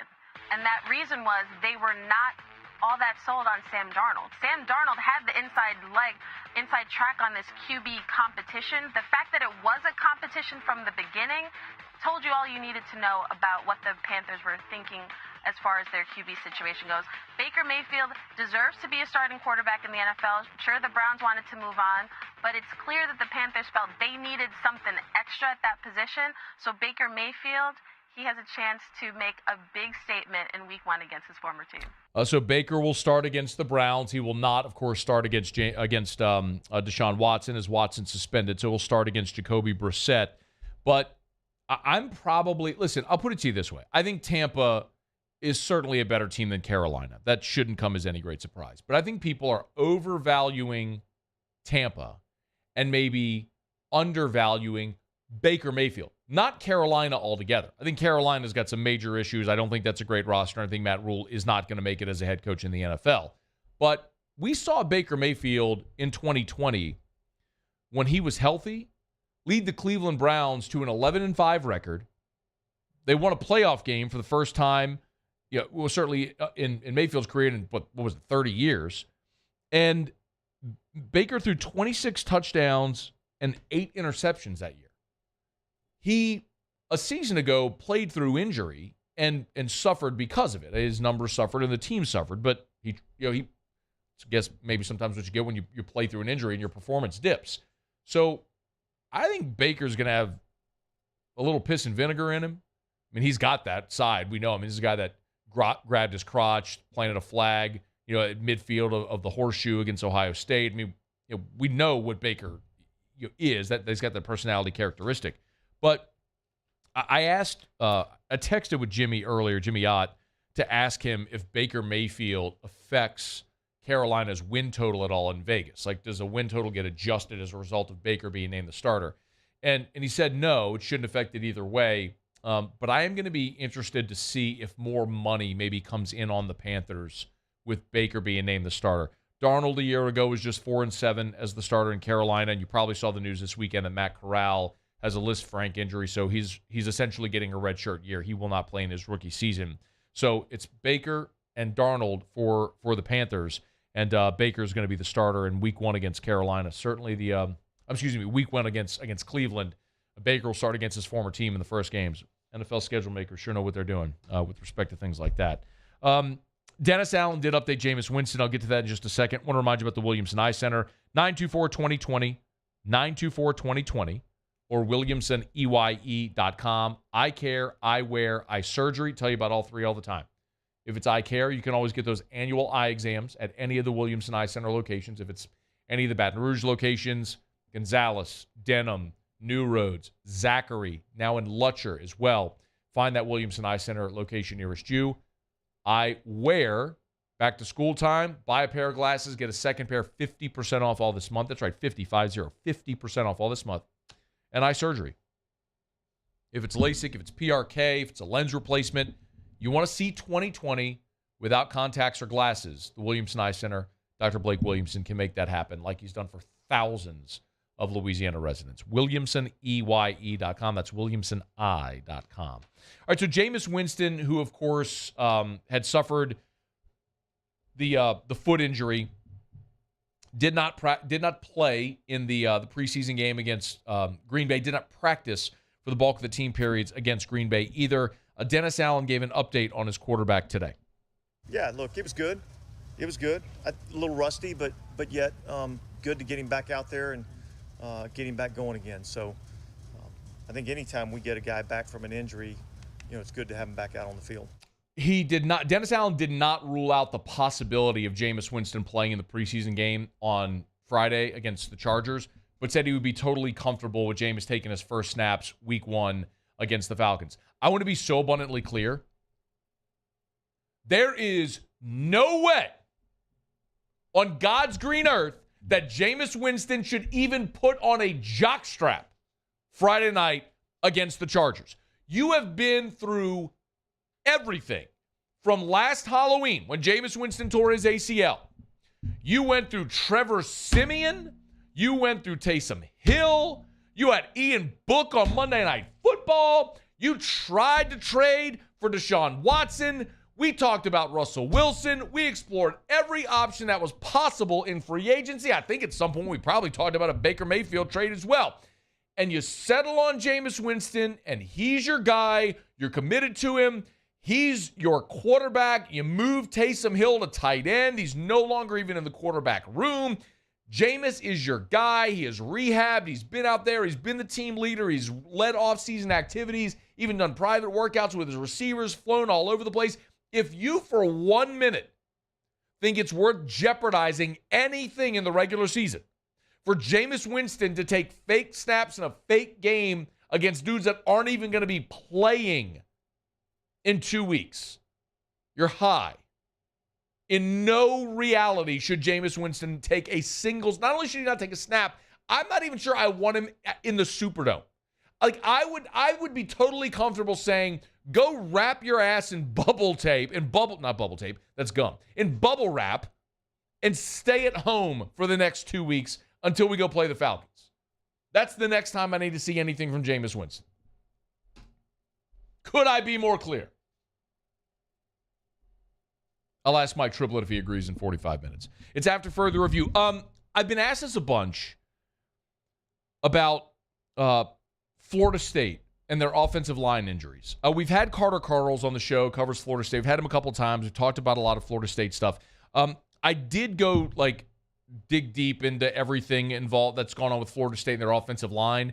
And there are spots on there that are a mess, quite honestly. Not that dissimilar from LSU, but I'll give you some of the particulars about what Florida State is up against here at the start of the season with the injuries on their offensive line. Also, Jay Johnson met with the media previewing fall baseball for LSU. Let's hear a little bit of what the coach had to say. Glad you're with us here on AFR.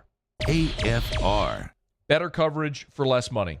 The best way to say it. I say it every day and have for years. Better coverage for less money. We all have to have insurance. Too many of us are overpaying and underinsured. Don't. 293-0450. 293-0450. Call Insurance Network of Louisiana. 293-0450. Let them shop independently for free to find you better coverage for less money. If you are with the same insurance provider that you've had for more than 3 years and you have never had anybody shop rates for you, you are probably overpaying. It's that simple. You've probably seen rate increases, and you could probably find a better rate. 293-0450. You could go call dozens of companies if you want. You could go shop around, or you can let Insurance Network of Louisiana do what they've done for thousands of Louisiana residents. Shop independently for free to see if they can find you better coverage for less money. 293-0450. Call them today. 293-0450 or lainsurance.net. Gulf Coast Bank and Trust is giving our customers the power to bank anywhere, anytime during this challenging event. And we're right there with you. Our mobile banking app is a smart way to manage your money and time. Gulf Coast Bank and Trust, the bank that cares about you.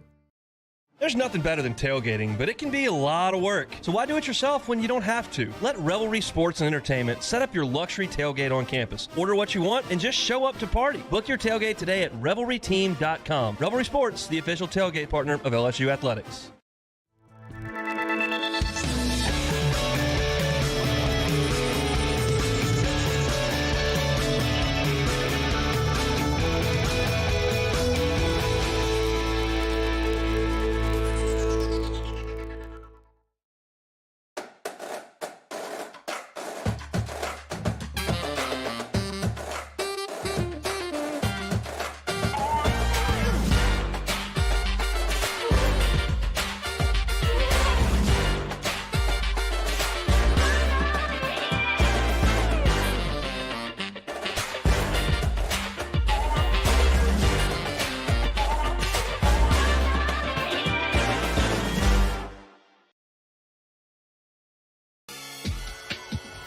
This summer, meet Acura's heroes of performance.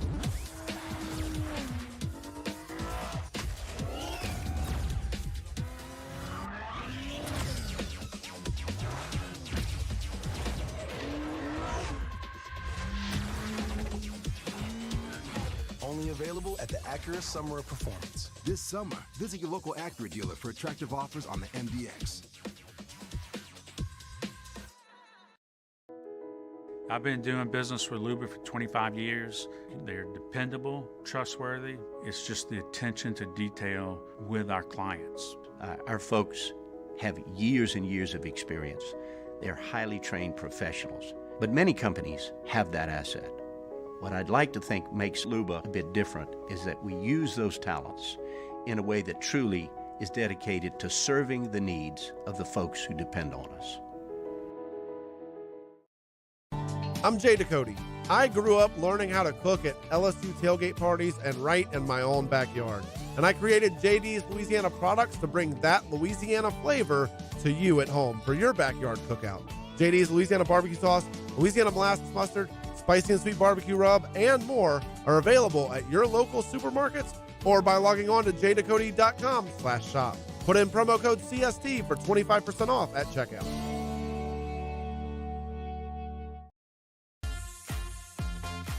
Vizzy, the first hard seltzer with antioxidant vitamin C.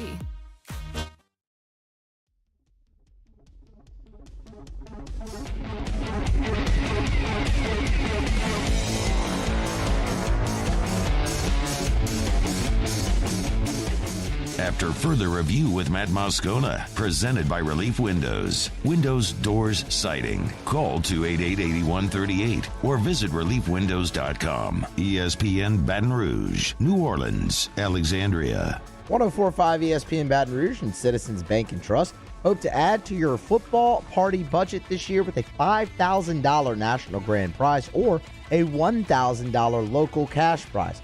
Register for a chance to win at 1045ESPN.com. Best of luck and happy tailgating from Citizens Bank and Trust and 1045 ESPN Baton Rouge. All right, Florida State coach Mike Norvell met with the media earlier today and talked a little bit about the injuries on his offensive line. I'll get to that in just a quick second. I will, if you'll allow, maybe like 2 minutes. I get it. It's August. It's fall camp. It's football. Jay Johnson did meet with the media today to preview fall baseball for LSU. And he has got a gigantic roster. Like, there will be roster cuts before Christmas at LSU. But Jay Johnson very clearly excited about his roster right now. Had a very productive summer relative to completing the roster. We feel great about where we are as a starting point, the fall here in 22 and building to the 23 season. I think a couple things that stand out is we definitely were able to upgrade and address some areas that we needed to improve and feel great about that part of it. We like the talent across the board. That being said, the talent does not make us a team, and it doesn't make us, skilled to win games. Fall ball will start October the 2nd. So October the 2nd through November the 20th. They are going to play at ULL on November the 15th. And then the Purple and Gold World Series will be November 18th through the November 20th. They'll play McNeese, on November the 6th. So November the 6th, they'll play McNeese at home. November 15th, they'll play at ULL. And then the Purple and Gold World Series, November 18th through the 20th. Y'all know, if you've listened to the show for long enough, you know that as much as I love LSU baseball, it gets a big, gigantic goose egg bagel, like zero attention from me in the fall. It's as much as I love it, the reality is when you're just completely buried in LSU and the Saints during football season, it is impossible to justify talking about fall baseball practice. But this team is going to be so freaking exciting to watch. Jay Johnson did give an update also on Javen Coleman, the lefty pitcher who we know was lost this season due to Tommy John. As far as Javen Coleman, he is back. Had a full Tommy John reconstruction after I think his third appearance, last year. So that was in March. So at March, it'll be 12 months. Sometimes those guys take differently, to the surgeries, the different procedures they have. What I can tell you is we will be very smart about when his return will be, and I can't really comment on that, 3 or 4 months out. I think that, or 4 or 5 months out, throwing program will begin at some point later this fall, and then we're just going to kind of have to see how it goes, but we won't be rushing him into action before he's ready. But surgery apparently went well, and they'll try to get him back. That's big. I mean, the lack of left-handed pitching a year ago was a massive bugaboo for this team, and Javen Coleman was your best one, so to get him back would be huge. All right, LSU, we know, is going to open up the season a week from Sunday in the Superdome against Florida State. I've been asked several times over the last few days about Florida State's offensive line. Because there have been reports about injuries, and it's particularly at the center position. So I figured, let me take a quick minute here and lay all of this out for you. Yes, Florida State has had injuries, namely at the center position. And on Monday, Mike Norvell, their head coach, met with the media to preview the Duquesne game. Florida State plays a Week 0 game.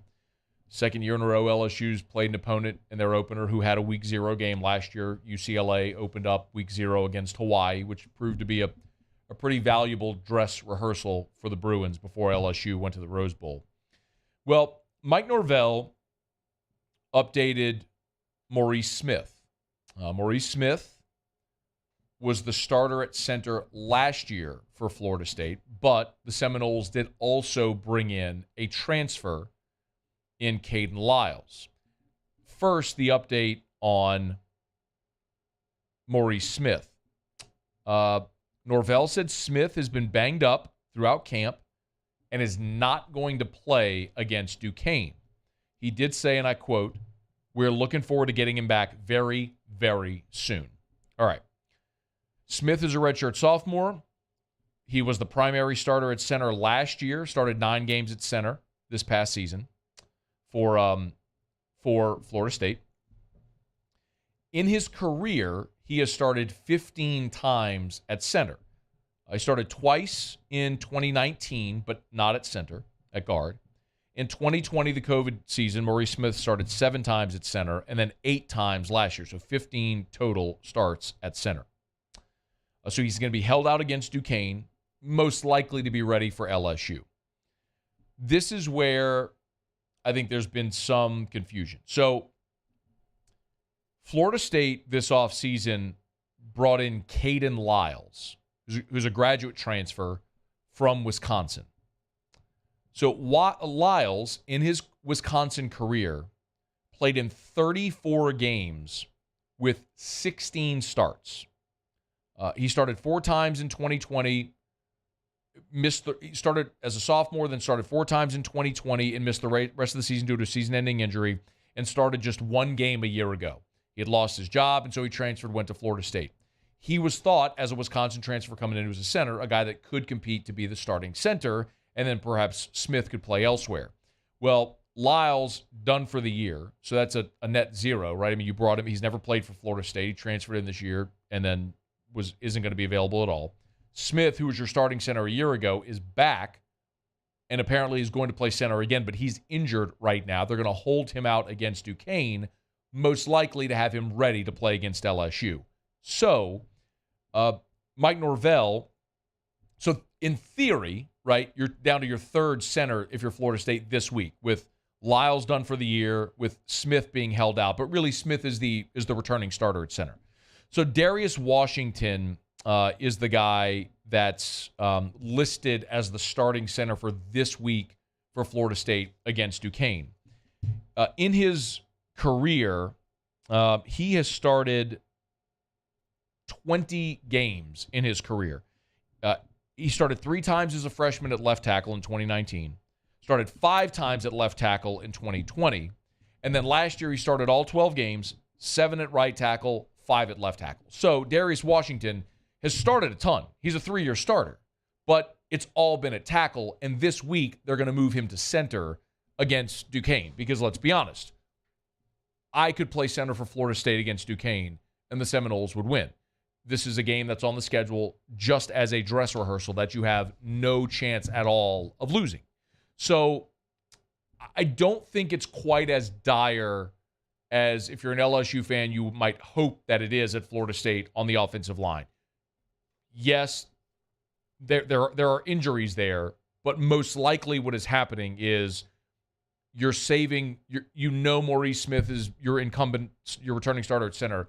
He's been banged up. You're holding him out against Duquesne. You'll move a veteran offensive lineman to center this week, and then very likely have Maurice Smith available for LSU. And then Washington goes back to one of the starting tackle spots, either left or right, whichever way he wants to go. So, yes, they've had issues, injuries.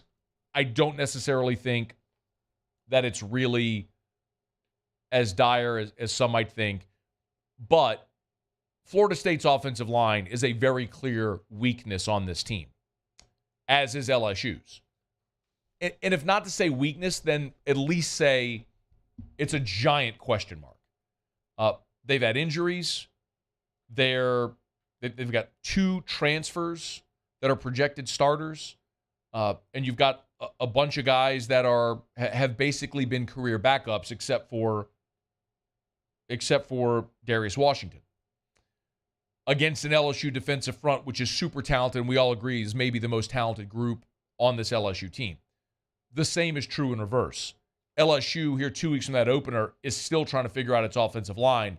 The only certainty seems to be you're going to have a true freshman at left tackle and a first-time starting center who's never played the position in his life. And those are the only two things that feel like a given at this point against the Florida State defensive front, which they say is their strength of their defense and their team. So I'm oversimplifying it, y'all. But whatever offensive line does a better job against the other team's really good defensive line, it's probably going to win this game. So when we do flip to game week with LSU and Florida State, we'll keep an eye on Maurice Smith and his availability, but their starting center won't play this week against Duquesne, and very likely to have him ready to go against LSU. All right, it's after further review. We'll knock out our final break of hour number 2. We'll come back. Muse will have Tigers and the pros. Hour 3 straight ahead. The SP Plus final projections are out. That's an objective metric that ranks the teams and looks at final total win projections. We'll get to that. Mike Triplett in 30 minutes from right now. Ton to do. Glad you're still hanging out with us here on a Monday edition of AFR presented by Relief Windows. AFR. Ben had an awesome time on Saturday. Was out at the Rouse's on Long Farm for another one of their bourbon pop-ups. Really cool thing that Rouse's has been doing for whiskey lovers in our area. They've been opening up some rare bottles and allowing you to sample them for free at these bourbon pop-ups. When I got there at about 9:45 Saturday morning, the line was already snaking through half of the Rouse's. It was incredible. 2 hours of pouring great bourbon and allowing people to sample, and just a fantastic way to spend a Saturday morning. Rouse's, of course, the official supermarket of the New Orleans Saints. Y'all have seen the Shoppa style commercial, no doubt, but it's your own personal Shoppa. Go to Rouses.com, download the app, click the delivery or pickup option. They'll go shop for your groceries. When you pull up, they'll bring it out to you. It's all about saving you time. It's Rouses. Rouses.com. Rouses, the official supermarket of the New Orleans Saints. There it is, the extra mile, on the border of expected and extraordinary for those willing to go further, like vans customized for work or play, with safety and tech to keep you connected, supported by a 5-star sales, service, and finance team, and backed by the 1-star you know. So go the extra mile. It's never crowded, because so few have what it takes to go there. Mercedes-Benz Vans. Are you a licensed contractor? There's lots of good contractors in Louisiana doing work the right way, but unfortunately, too many unlicensed contractors are working outside the licensing requirements. Working as a contractor in Louisiana requires a license for the company doing the work. The Louisiana State Licensing Board for Contractors wants to help you get licensed to allow you to conduct work legally. It's not difficult to get the license. We can help you. Go to lacontractor.org for more information. Licensed contractors, it's the law. Gulf Coast Office Products is a nationally recognized Savin office equipment dealer based right here in Louisiana. Over 100 employees strong, Gulf Coast has the boots on the ground to support all vertical markets, from education, engineering, legal, and finance. With the latest in office technology, from desktop to production segment units, Gulf Coast and Savin have the perfect fit for you. Call 225-756-2644. That's 756-2644 for Gulf Coast Office Products.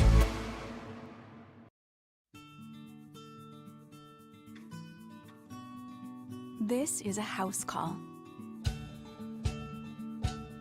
This is a follow-up appointment.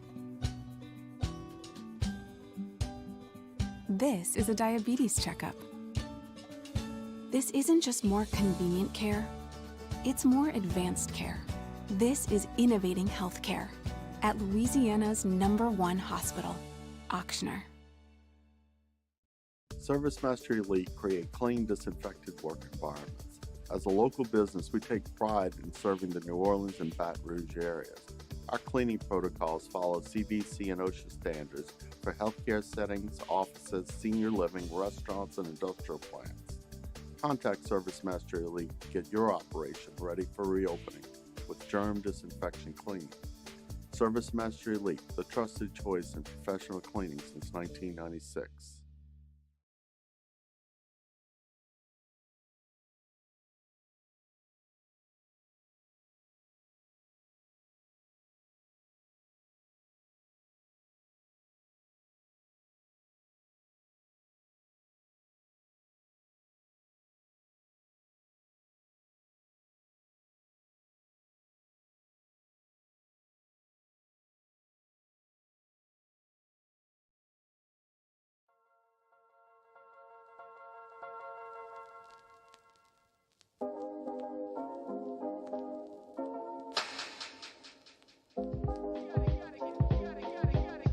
After further review with Matt Moscona, presented by Relief Windows. Windows, doors, siding. Call 288-8138 or visit reliefwindows.com. ESPN Baton Rouge, New Orleans, Alexandria. All right, wrapping up hour number 2. Glad to have you aboard with us here. Mike Triplett in about 25 minutes from right now. But right now, Muso has Tigers in the pros. Tigers in the pros. They still bleed purple and gold. They're just really rich now. Presented by Lee Michaels Fine Jewelry. Lee Michaels Fine Jewelry, where Baton Rouge gets engaged. Started off with some NFL preseason football action from last night. The Philadelphia Eagles victorious over the Cleveland Browns 21-20.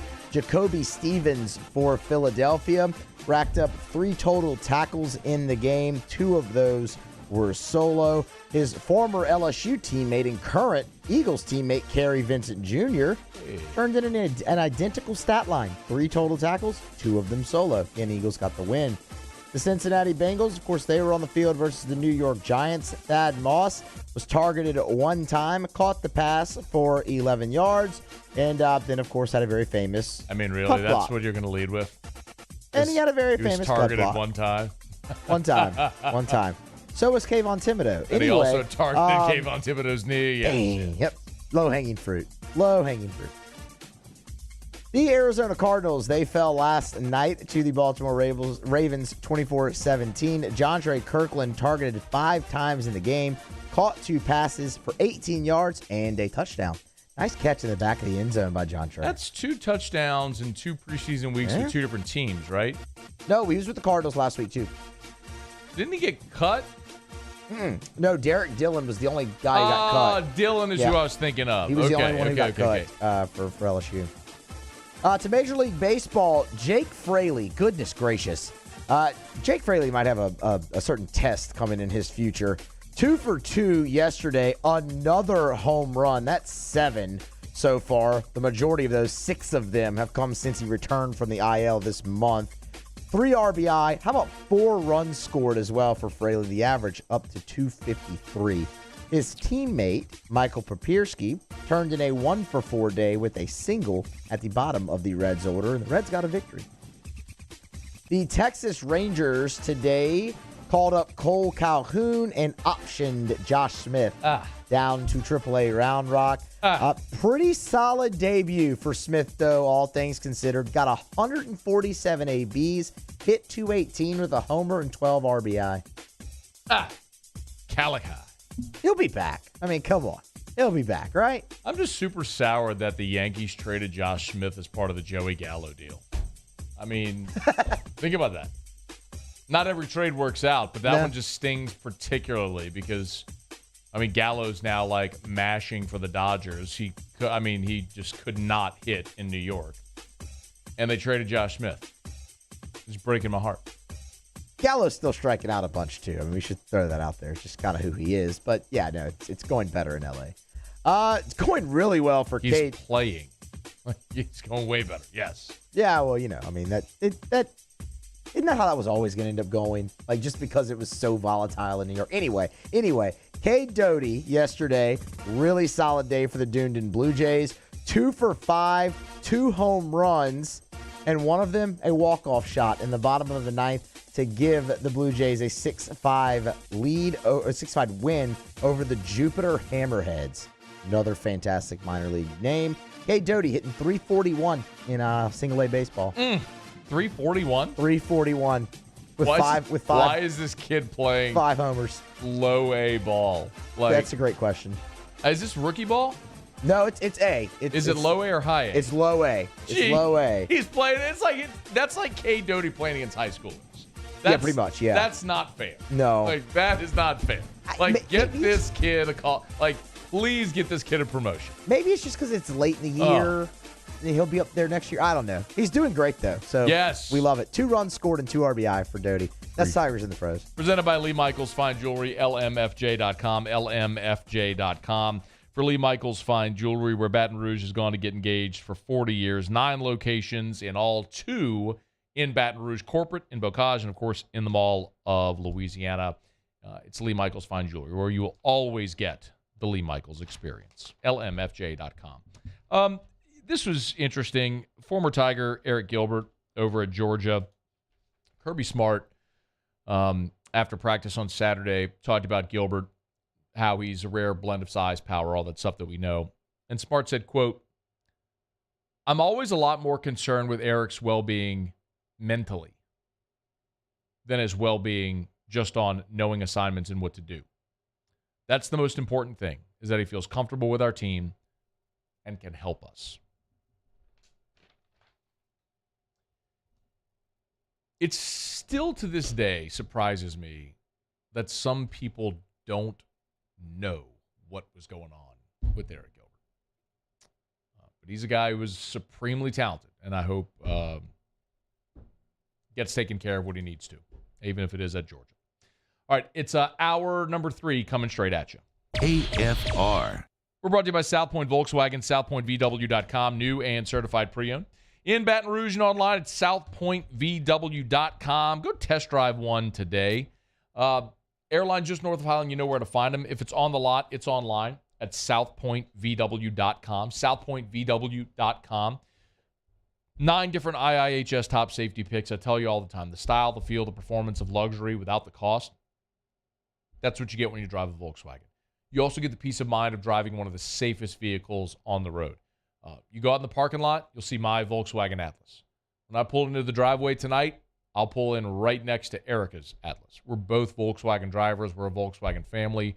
We made the switch about 10 years ago, and I'm not sure I could drive anything else.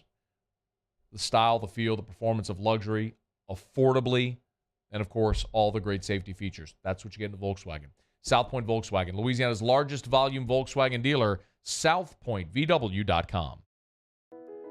I've been doing business with Luba for 25 years. They're dependable, trustworthy. It's just the attention to detail with our clients. Our folks have years and years of experience. They're highly trained professionals. But many companies have that asset. What I'd like to think makes Luba a bit different is that we use those talents in a way that truly is dedicated to serving the needs of the folks who depend on us. Bayou Chrysler Dodge Jeep Ram has $12,000 off MSRP on all new 2022 Ram Black Widow trucks in stock. All new Bayou vehicles come with a 1 million mile powertrain warranty and free delivery. If you need sales or service, the crew at Bayou is going to do right by you. Vizzy, the first hard seltzer with antioxidant vitamin C. It just hits different. Vizzy, step up your seltzer game.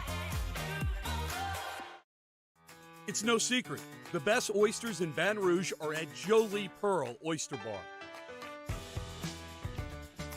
Enjoy mouth-watering South Louisiana flavor and oysters from all over the country.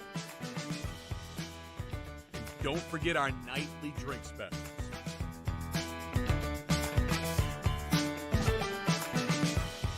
Jolie Pearl Oyster Bar, located in downtown Baton Rouge. Oh, hey, what's up? It's Big D and Bubba, 100.7 The Tiger Morning Show. We'd love for you to join us every weekday, 4 a.m. till 9 a.m. Yeah, everything you want in a show. Country music. We got laughs. We got celebrity in-studio guests. We just need you. Join us every weekday morning, 4 a.m. to 9 a.m., right where it all started. That's right. Louisiana's country station, 100.7 The Tiger.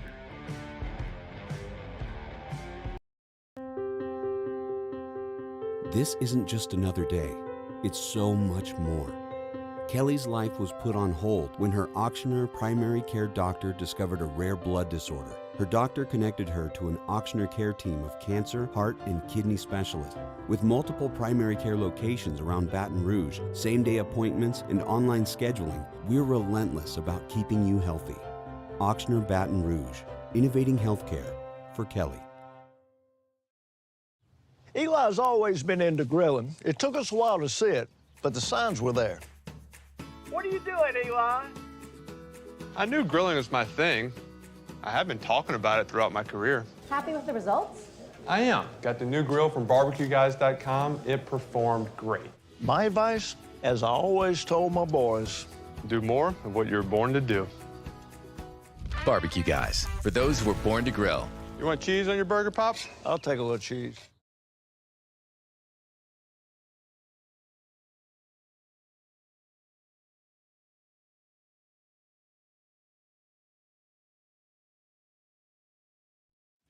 Is SportsCenter.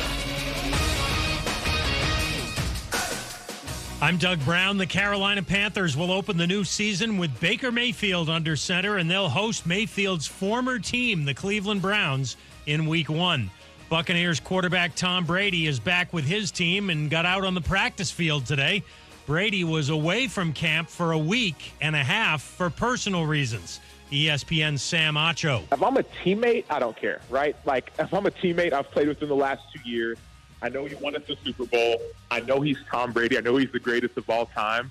Like, I don't need you for today. I need you for Week 1. I need you for Week 17. I need you for the playoffs. Sam Acho on Bart and Hahn. The Bucs play their preseason finale Saturday night against the Colts. No word yet if Brady will play. The 49ers signed safety Tashawn Gibson to a one-year deal. He played the last 2 years with the Bears. The Commanders activate tight end Logan Thomas off the PUP list, coming back from torn ligaments in his left knee. And the Vikings make a trade with the Raiders to get quarterback Nick Mullins. Vegas gets a conditional 2024 draft pick in return. ESPN Radio is presented by Progressive Insurance. If you're a renter, make sure you're protected. Renter's insurance includes options that cover stolen property, personal injury, and living expenses if your place is damaged. Quote Renter's Insurance at Progressive.com. Matt Moscona. I'm very important. After further review. Say it one more time. After further review with Matt Moscona. And here we go. ESPN Baton Rouge, New Orleans, Alexandria. Live from the Mercedes-Benz of Baton Rouge Studios.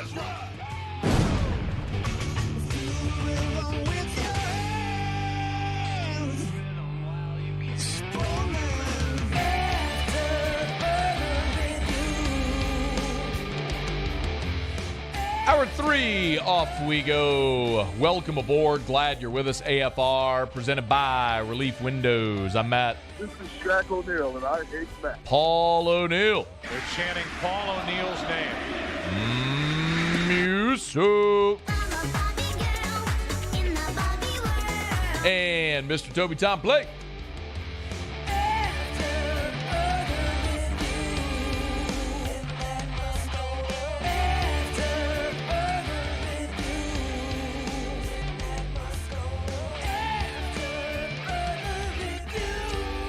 All right, we're here. Glad you are as well. 5 o'clock quitting time. Glad you are driving home with us. By the way, Paulie, congratulations. I would like to express my sincere congratulations to you, as have many people today reached out. They've texted a lot of people over the weekend after our very own Paul O'Neal was had his jersey number retired by the New York Yankees. It was a phenomenal honor. I'd like to congratulate you, Paulie. Job well done on your great career. Well, thank you. Paul is such a man of many words. Sometimes I just have to tell him to shut up. Keep it brief, Paulie. Yeah, a lot of people did blow up my phone this weekend. The text line that Paul O'Neal was had his 21 retired there by the New York Yankees. So, Paul, no need to say any more. Really, just it's quite okay. Got it. Awkward silence. We need to dust that one off a little more frequently. Okay. Oh, and congrats to Danny Etling, who clearly Muso hates by not including him in Tigers in the Pros. So I'm going to start keeping a list. You hate Curtis Thompson. I don't. Danny Etling rips off a 51-yard stinking touchdown run. You don't include him in Tigers in the Pros. Love Danny Etling. Why wouldn't you include Danny Etling touchdown run in Tigers in the Pros? Well, it happened Friday. It's because you hate him. No, I just did the Sunday because we had a lot to get to there. So, you know. You include Thad Moss. Yeah. Sheep shot and Kayvon Thibodeaux. Whoa. But you won't include Danny Etling scoring a touchdown. It's because you hate him.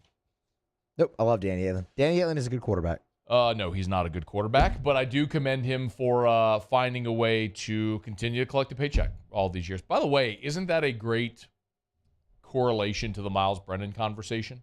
Like Danny Etling is what have we seen Danny Etling do? Bounce team to team. What did the Patriots who moved him to receiver? Yeah, and they're the ones who drafted him. Well, I know, but I think they moved. He had like an 80-yard touchdown run in a preseason game for them. But then they moved him to receiver, and now he's bouncing around, different teams, practice squads, trying to keep the dream alive. Like, some people want that. Some guys will play for as long as there is someone willing to pay them to play the game. And some aren't. And that's okay, too. So, but seriously, though, congrats to Danny Etling. Had a nice game against the Saints on Friday and scored a touchdown. From the former Tigers to the current Tigers. We have kind of been following a lot of the preseason prognostications for LSU. And I don't know how much you pay attention to it. I find it interesting just because I like to sort of check myself. What I mean is, it's so easy, I think, for us sometimes as either graduates of LSU or fans of LSU or people that cover LSU or whatever it is, to look at things through purple and gold glasses. I know it's cliche and people say it all the time, but it's true. I think it's very natural to assume the best for your team, and if you have a question, assume that it's going to be answered to the positive instead of to the negative. So sometimes I like to, and maybe this is just part of like journalistic training. When you are in J school, like you are naturally cynical, and I know that word has a negative connotation. But it's just in a very literal sense. It's basically just questioning to make sure that things are as they appear. I mean, that's how you get answers as a journalist. You keep asking questions. You don't assume certain things. So I always like to say, all right, I know I feel a certain way, but what are other people saying? What are other people thinking that might not have the bias that I could inherently have as a guy who grew up cheering for LSU, loves LSU, went to LSU, all that sort of stuff. So that's why I like to look at what does Vegas say?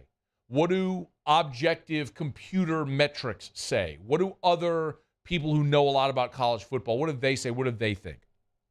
So when you kind of compile these things, you can sometimes notice trends, or at least notice what could be maybe the echo chamber in sports media or internet, Twitter. That's why I sometimes like to look at computer metrics. Not that they're the only metric, but that they're a metric to see what they say. And there's a pretty big disparity among two from ESPN. A few weeks ago, we looked at FPI, which is the Football Power Index that ESPN puts out, and it is a metric. They put data in, and then it spits out a number, and then it rates the teams, and basically a percentage chance of winning whatever games you have. And they favor LSU in 9 of the 12 games. FPI thinks LSU has a better than 50% chance of beating every team on its schedule except for Alabama, Texas A&M, and Auburn. So if that holds, LSU's 9-3, I think people would be thrilled. That is by far the most optimistic viewpoint that we've seen so far from something like that. I'll remind you, Vegas has LSU at 7. A few weeks back, the sportsbook odds maker at Circa said LSU's raw number is actually 5.5, but they knew if they put 5.5 on LSU, the over would get hammered. So they adjusted it to 6.5, and in some spots, you see it at 7. But he said the actual raw number on LSU is 5.5, which is stunning to me. I don't think the floor is that low, by the way. SEC Media Days, the media vote, had LSU 5th in the West. So there's a lot of opinion makers or computers or metrics or polls or whatever. AP poll, college, the coaches poll, LSU unranked in each of those in the preseason for the first time since 2000, Nick Saban's first year. So basically, everything out there is suggesting LSU, except for FPI, is suggesting LSU's probably not going to have a great year. And this might be the final metric that we see come out in the preseason, but it's the SP+. And this is a metric that Bill Connolly, who's been a guest on the show a bunch, comes out with every year, and it's based on 3 primary factors. It's returning production, recent recruiting, and recent history. Those are the 3 metrics or 3 components that he uses, puts a metric behind them, spits them into the computer, it spits out the ranking. And there's some things in here that are kind of validating. Like when you see Alabama number 1, Georgia number 2, Ohio State, Oklahoma, Clemson, it's kind of validating, right? Like the eye test, what pollsters show is that Bama, Georgia, Ohio State, Clemson, Michigan, Notre Dame, all right there are pretty common what we see everywhere. So in some sense, that's validating. The biggest takeaway, though, for me from the SP Plus is the next tier of SEC schools, this metric loves. And LSU's not one of them. They've got Texas A&M 8th. Ole Miss 9th. Tennessee 10th. Kentucky 11th. Arkansas 14th. Y'all, A&M, Ole Miss, Tennessee, Kentucky 8, 9, 10, 11. Arkansas 14. You scroll down a little further. Mississippi State 20th. Auburn 21st. Just outside of the top 25, Florida's 26, and then LSU's 28th. 28 is about where all the polls have LSU. They're right there. Like, if you look at the also receiving votes, LSU's, I think, right there, maybe 30. So this metric actually looks at LSU the way that the pollsters do. The gigantic surprise is all of the other SEC teams. This SP Plus has 8 teams on LSU's schedule ahead of LSU. And that doesn't even include Georgia, Kentucky. They're basically saying LSU is 11th in the LSU's 28th in the country, but 11th in the SEC. So clearly, this metric loves the SEC. The thing that LSU fans or that won't love so much about this metric, even though they got LSU at 28, which is about on par with what everyone else has for LSU, the Vegas pollsters, the SEC media vote, all the polls, everything. The win total is at 6.5, and the conference win total is at 3. So that effectively tells you they think they'll lose to Florida State, win the other 3 non-conference games, and win 3 conference games, and go 6-6.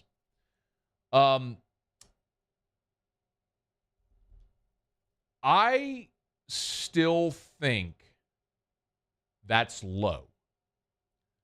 I understand that this is a computer algorithm, and I understand that that does fall in line with what the odds makers in Vegas say. But the thing that really makes me question is looking at A&M at 8, Ole Miss at 9, Tennessee at 10, Kentucky at 11, Arkansas at 14, Mississippi State at 20, Auburn at 21. And maybe it's just that we've got to reset how we look at these things. What I mean is Arkansas may be the 14th best team in the country. They just may not be ranked there at the end of the season because they got to go through a meat grinder in the SEC, which is reality for teams in this league. But the same may also be true for LSU. So we'll start to get these answers a week from Sunday, and it'll be really fun to stop talking about it and to see what it actually looks like on the field. But there are 2 primary ESPN computer algorithm metrics that spit out numbers, and they could not be more diametrically opposed. FPI loves LSU. By far the highest ranked projection I've seen from any person or thing regarding LSU. The SP Plus, not so fond of the Tigers, in large part because LSU, in the returning production category, is 70th in the country. You lose a whole bunch of production from a team that was 500. The computers aren't going to like that. We'll see if reality can map differently. All right, it's after further review We'll knock out a quick break. Mike Triplett. Let's talk some Saints next. AFR. All right, if you are a deer hunter, phenomenal news. Everything you need is at Clegg's Nursery. Well, what I mean, not everything. You're not going to get guns and ammo. But what you will get, buckbusters, deer corn, Mo Bucks, rice bran. They've got it all at all Clegg's Nursery locations.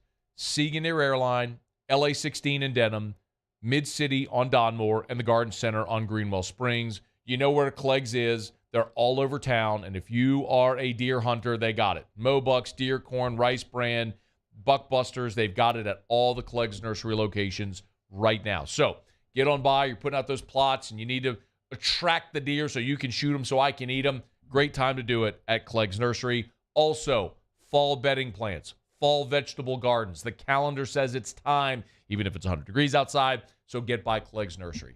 Any of the 4 locations. Buy local, shop local at Clegg's Nursery.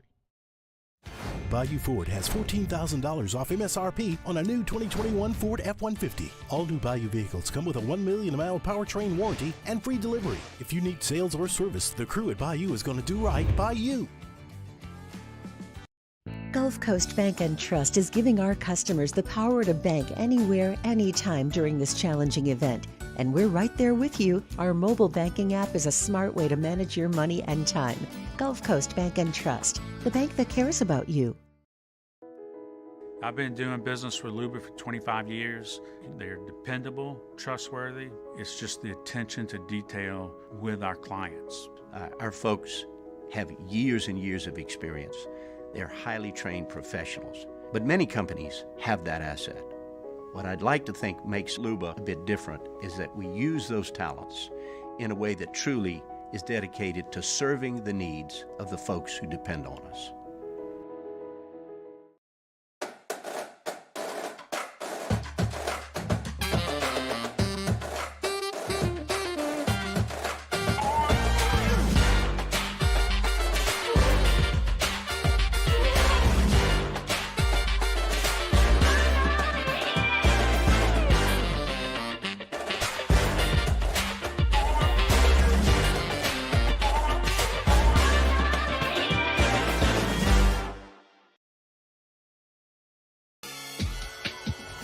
This summer, meet Acura's heroes of performance.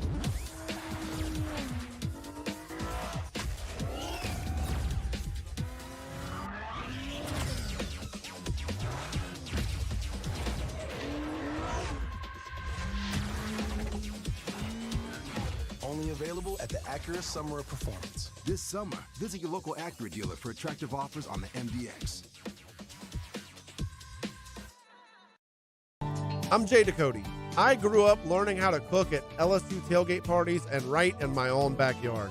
And I created JD's Louisiana products to bring that Louisiana flavor to you at home for your backyard cookout. JD's Louisiana barbecue sauce, Louisiana molasses mustard, spicy and sweet barbecue rub, and more are available at your local supermarkets or by logging on to jducote.com/shop. Put in promo code CST for 25% off at checkout. Are you a licensed contractor? There's lots of good contractors in Louisiana doing work the right way, but unfortunately, too many unlicensed contractors are working outside the licensing requirements. Working as a contractor in Louisiana requires a license for the company doing the work. The Louisiana State Licensing Board for Contractors wants to help you get licensed to allow you to conduct work legally. It's not difficult to get the license. We can help you. Go to LAcontractor.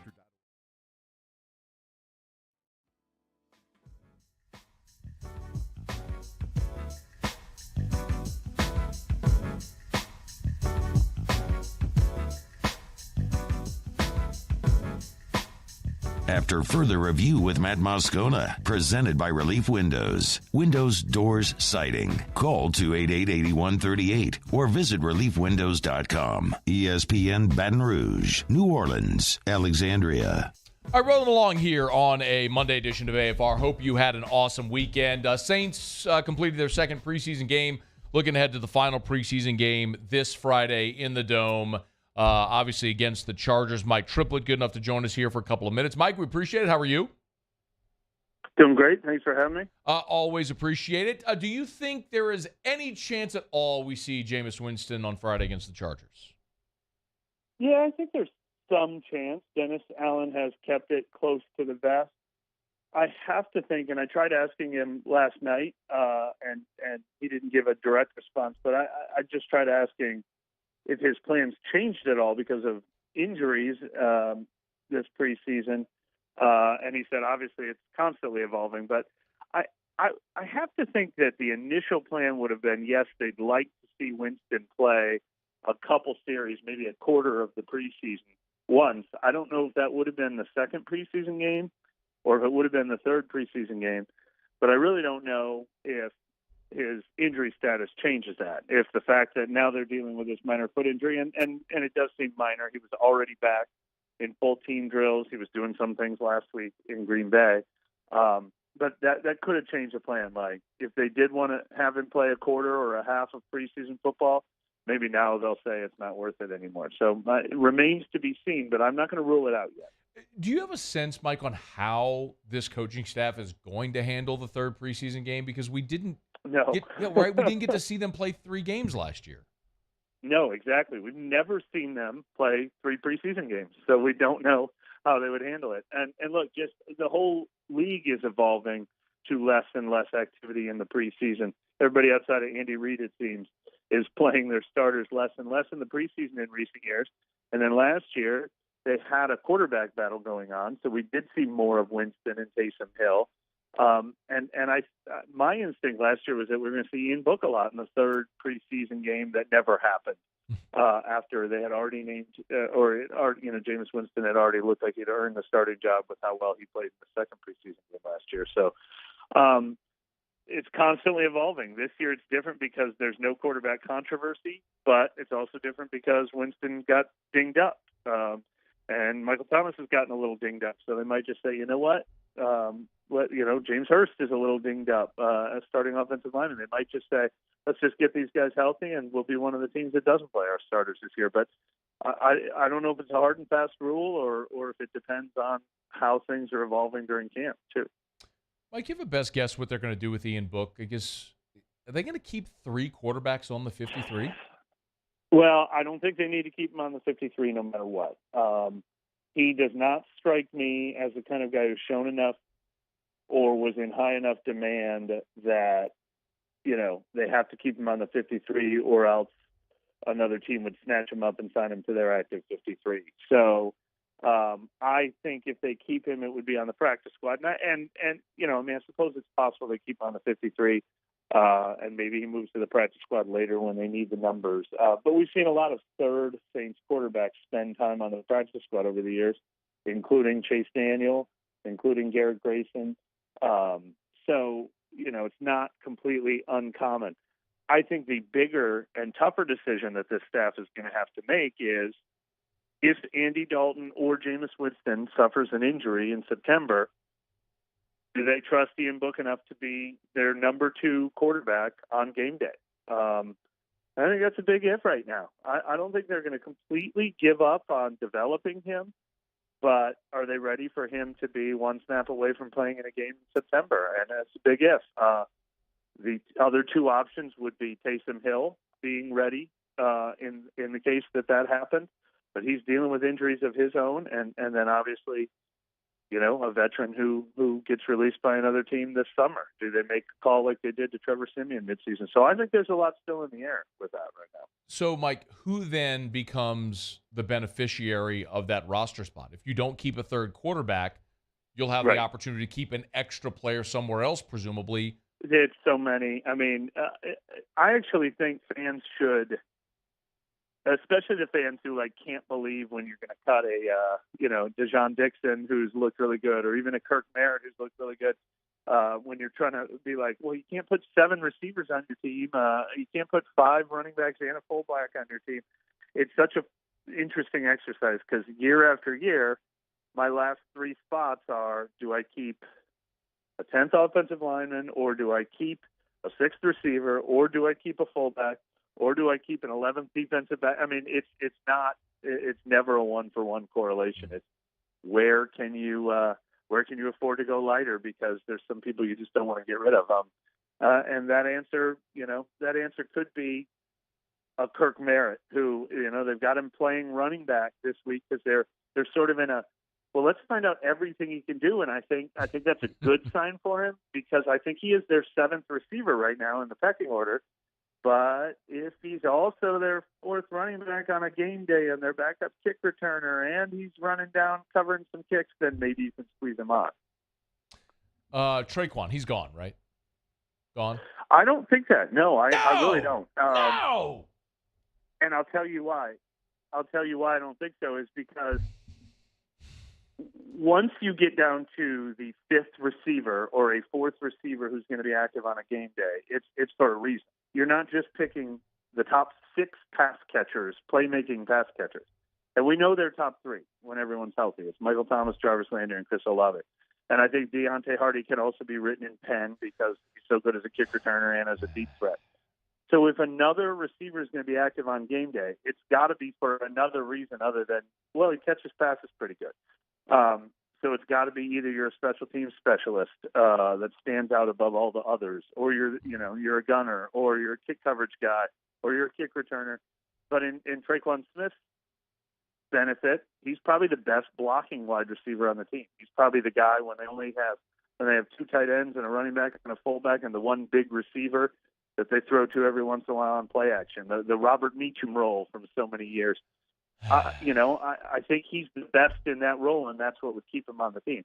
Now, if you have a couple injuries and you need a starting X, then Trayquan Smith. But the reason Trayquan Smith has been around for a long time is because of his total body of work, which includes probably being the best blocker of that entire position group. So that makes it interesting how that shakes out. But Trayquan Smith is I'm never going to sing his praises and say, I swear, you're not seeing him in camp. This is the year. But there's a reason we're on year 5 of Trayquan Smith. He does a lot of things the teams like when he's healthy. No, it's not because he can catch the ball. We know that much. Mike Triplett is with us. He's on Twitter at Mike Triplett. What are they going to do at linebacker, Mike? That's a really interesting one.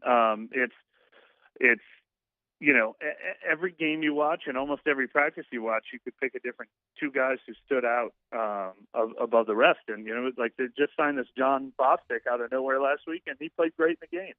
Right. We saw Chase Hansen play so great in the first game. Nephi Sewell has played really great and started to get some attention, especially how he played the other night. I think Eric Wilson has been the best of the bunch consistently all summer long and in both of the preseason games. I'm going to project him to make the roster. I will project, Caden Ellis and Andrew Dowell to make the roster because those are, again, guys who have earned their spots in different ways, special teams, especially with Andrew Dowell. But I don't think every guy I just listed is going to make the team. So that is going to be one of the harder. There you go. There's an example of maybe you keep a 6th or 7th linebacker instead of a 3rd quarterback. Mike, I'm always fascinated by camp and preseason games, and I tell the audience all the time I'm kind of a junkie because I think those conversations are fascinating. Who's going to be number 52, 53 on the roster? Because on game days, the last guy who's activated matters. They always matter because you have so few of them, and everybody's going to play on a Sunday. But there's also the guys who are stars, and we know that, and that's always going to be more what drives you towards wins and losses. Do you feel like you've come through this part of camp with 1 week left feeling a certain way about a position group or a player that you didn't feel coming in, either good or bad? That's a good question. My biggest thing that I needed answered about this team heading into training camp was, are they going to be healthy enough to really be optimistic? I mean, there were a lot of people that, if healthy, we were going to be really optimistic about, and that was a big if. Michael Thomas and Jameis Winston being the top of the list, Taysom Hill being part of that list, Marcus Davenport being part of that list, Marcus May being part of that list. And I think the answer is still kind of an incomplete because it was really, really promising when Winston and Thomas were doing as much as they were on the first day of practice, and so was Taysom Hill. But all of them have since developed like unrelated secondary injuries. And it's like, all right, so 2 steps forward, 1 step back. Marcus Davenport isn't quite all the way back yet, but he's on the mend. If all of those guys had gone through a fully healthy camp, and it's still possible that all of them are going to be, fully participating in practice on Wednesday of week 1, then, I'm truly, truly optimistic in this team. If any of those guys, any of those 4 guys in particular is limited or out in week 1 of the season, then I think it's a little bit of hold your breath a little bit more. Mike, before you go, the NFC South has seen some fluctuation as well. We know Baker's going to be the starter. There's a lot of injuries and just drama in Tampa right now. How do you feel about the division right now here a couple of weeks from the opener? I think it's gettable. Like, I'm not going to say it's easy. And I think the Carolina and Atlanta games will be just as, competitive. There's very few actual pushovers in the league, and we just saw the Saints miss the playoffs because they lost to each one of those teams last year. But if you're talking about roadblocks that are outside of your control, this is the condition you want your division to be in. I mean, you don't want to be in the AFC West right now, and you do want to be in the NFC South. I think Atlanta and Carolina are both going through transition periods, and it'll be a huge disappointment if the Saints aren't better than both of those teams. And I don't think Tampa Bay is still the team to beat after what they've done the last 2 seasons. But, they're dealing with injuries. They're dealing with retirements. They're dealing with coaching change themselves. They're also a team that, is not unbeatable right now. So the Saints are in prime position that if they play as well as they can, this is a winnable division. If not even more than that. I mean, it's probably one of the divisions you'd most want to be in the NFL right now. I feel, I've said this often, Mike, the more this training camp has gone along, I have gotten more bullish on the Saints for a lot of the reasons you mentioned. Their stars appear healthy, and there's just, the division feels pretty wide open right now.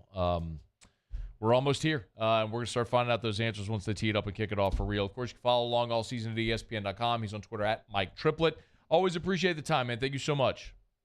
Thanks for having me. All right, Mike, be well. We're brought to you by Shawbills Tire and Auto Service, ShawbillsTire.com. Bumper-to-bumper auto service and name brand tires at wholesale prices. You got that check engine light on? Bring it to Shawbills. Need tire rotation? Bring it to Shawbills. Brakes are squeaking? Bring it to Shawbills. Bumper-to-bumper auto service and name brand tires at wholesale prices. You want to buy the best tires on the road at the cheapest price possible? Shawbills will make that happen for you. Cheaper than the membership clubs, cheaper than the other tire stores, cheaper than the big box stores. That's Shawbills. Locally owned and operated for more than 50 years. Shawbills, where we keep you rolling. All right, been a really good show. Appreciate you for hanging out. Otter's going to be here in about 15 minutes. See if we can get on a hot streak this week on Otter Locks. Get you some baseball picks, no doubt. See if the Otter's got anything future bets. Week 0, college football is staring us right in the face. Talk about that with the Otter coming up in about 15 minutes from right now. When we come back, though, we know that the college football landscape is in flux. There's a report today from Brett McMurphy specifically identifying a school that has reached out to the Big Ten about membership. And not only that, but further, he said a number that the Big Ten would like to reach in its expansion, and it ain't 16. We'll talk about it next. It's AFR. AFR. I love telling you about the Baton Rouge General Hospital, mostly because I appreciate so much what the Baton Rouge General does for our whole community. My family has personally experienced the great care that the Baton Rouge General has provided. Had a couple of family members, actually 3 in the last few years, who have had heart-related issues and have needed the emergency care of the Heart and Vascular Center at the Baton Rouge General. If it's that, or if it's delivering a baby, if it's any type of surgery, the Baton Rouge General, the Regional Burn Center is at the Mid-City location. It's the Baton Rouge General Hospital. Part of the Mayo Clinic Care Network, something you hear me mention daily here, but that's just another way that the Baton Rouge General is expanding health care in our area. brgeneral.org to learn more. You've probably heard of the Mayo Clinic, one of the foremost medical centers in the world. And the Baton Rouge General, being part of the Mayo Clinic Care Network, allows your physician here clinical collaboration at no extra cost to you. Learn more online, brgeneral.org. Go back to school in style with a new or pre-owned vehicle from Corval Toyota in Opelousas. It's an easy process, and vehicles are getting to our lot weekly. Make the decision now or reserve your new Toyota today. Come on down to Corval Toyota in Opelousas. That's Happy Town, USA.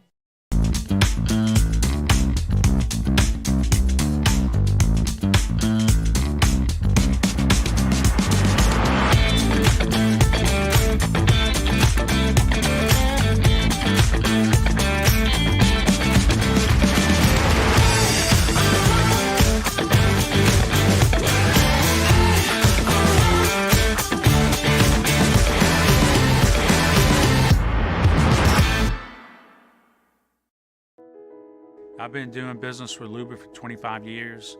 They're dependable, trustworthy. It's just the attention to detail with our clients. Our folks have years and years of experience. They're highly trained professionals. But many companies have that asset.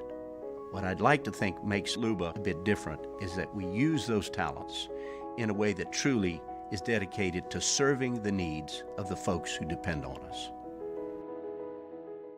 Gulf Coast Office Products is a nationally recognized Savin office equipment dealer based right here in Louisiana. Over 100 employees strong, Gulf Coast has the boots on the ground to support all vertical markets from education, engineering, legal, and finance. With the latest in office technology, from desktop to production segment units, Gulf Coast and Savin have the perfect fit for you. Call 225-756-2644. That's 756-2644 for Gulf Coast Office Products.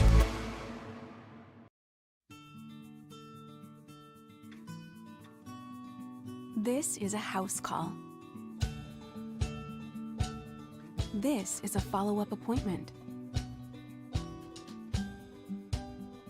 This is a diabetes checkup. This isn't just more convenient care, it's more advanced care. This is innovating healthcare at Louisiana's #1 hospital, Ochsner. ServiceMaster Elite create clean, disinfected work environments. As a local business, we take pride in serving the New Orleans and Baton Rouge areas. Our cleaning protocols follow CDC and OSHA standards for healthcare settings, offices, senior living, restaurants, and industrial plants. Contact ServiceMaster Elite to get your operation ready for reopening with germ disinfection cleaning. ServiceMaster Elite, the trusted choice in professional cleaning since 1996.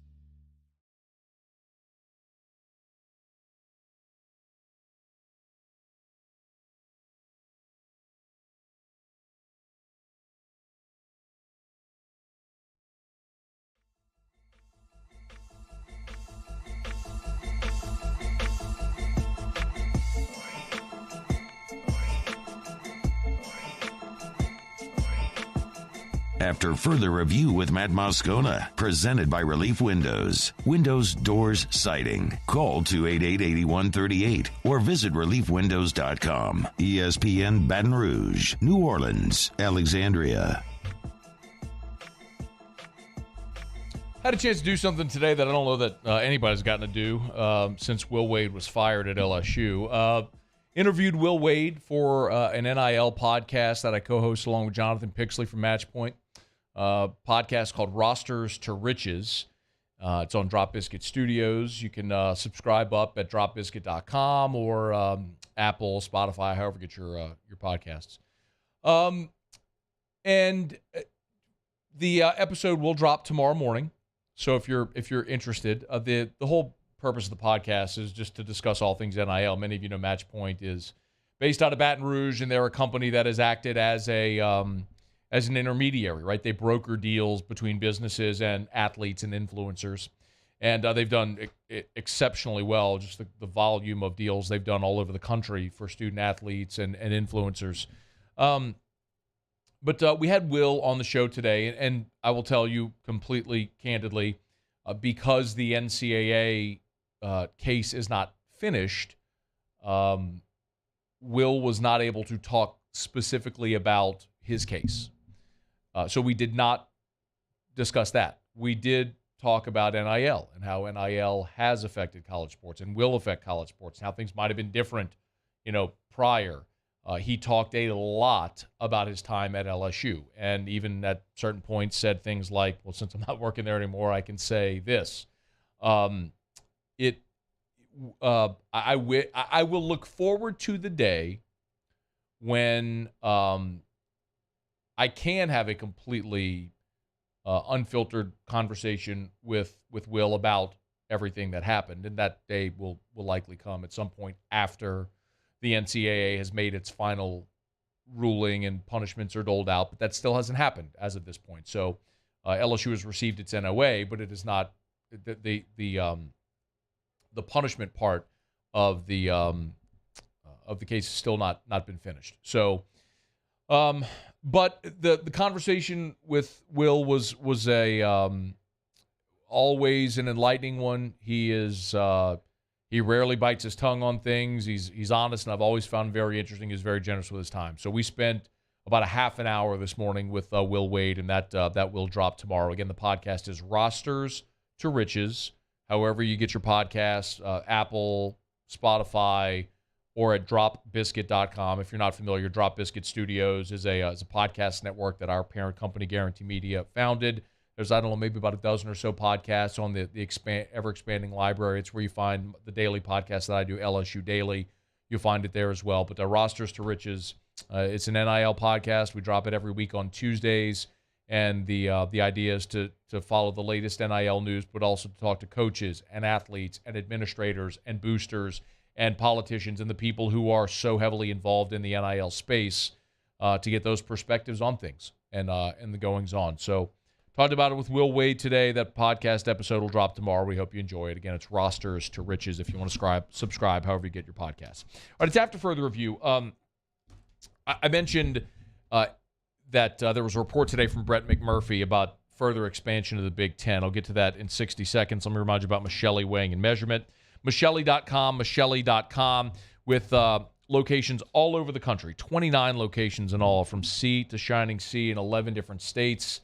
If you weigh or measure something, you probably already know about Michelli, but they sell, service, and rent the products you use to weigh and measure. They're what most people know is our nation's largest distributor of scales, but they are so much more. They service all scale and measurement equipment makes and models.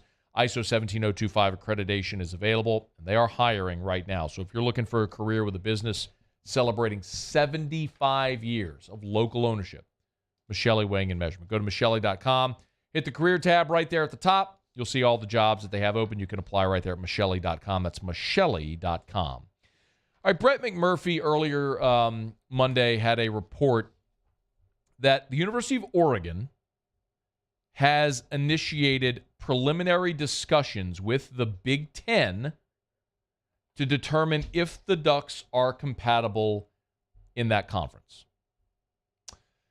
This probably shouldn't come as any gigantic surprise, just considering what we already know. When you've got already USC and UCLA leaving the Pac-12 for the Big Ten, a great desire from the Big Ten to expand and to continue expanding, looking for prominent and attractive properties. Universities, but if you're just looking at it in the context of the conversation, properties, Oregon makes sense. Oregon, Washington, Stanford, there are some that make sense. And this is what Brett McMurphy reported earlier today. And having had conversations with outgoing Oregon President Michael Schill, AD Rob Mullins, and Big Ten Commissioner Kevin Warren, they said that they were actually, those three were not involved in the discussions in Chicago, but rather future leadership there. The Big Ten, of course, last week signed a 7-year media rights deal worth more than $7 billion.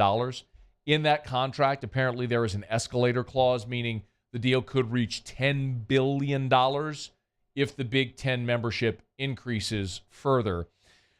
Even after adding USC and UCLA, the Big Ten, sources told Brett McMurphy the Big Ten is, quote, not done expanding, and that membership could potentially reach 20 teams. That's what the Big Ten is foreseeing. By the way, that was an on-the-record conversation that Kevin Warren had in an interview with HBO Real Sports that will air on Tuesday. Kevin Warren, the Big Ten commissioner, saying he could see the Big Ten eventually reaching 20 teams. Now, So they're at the Big Ten at 14, adding USC, UCLA puts them at 16. The 4 schools that the Big Ten apparently is pursuing: Notre Dame, Oregon, Washington, Stanford, and then Cal as well from the Pac-12. So Notre Dame and then the other 4 I mentioned. So Notre Dame might be a pipe dream if they maintain their independence. So the 4 from the Big 12, or excuse me, the Pac-12 would be Oregon, Washington, Stanford, and Cal.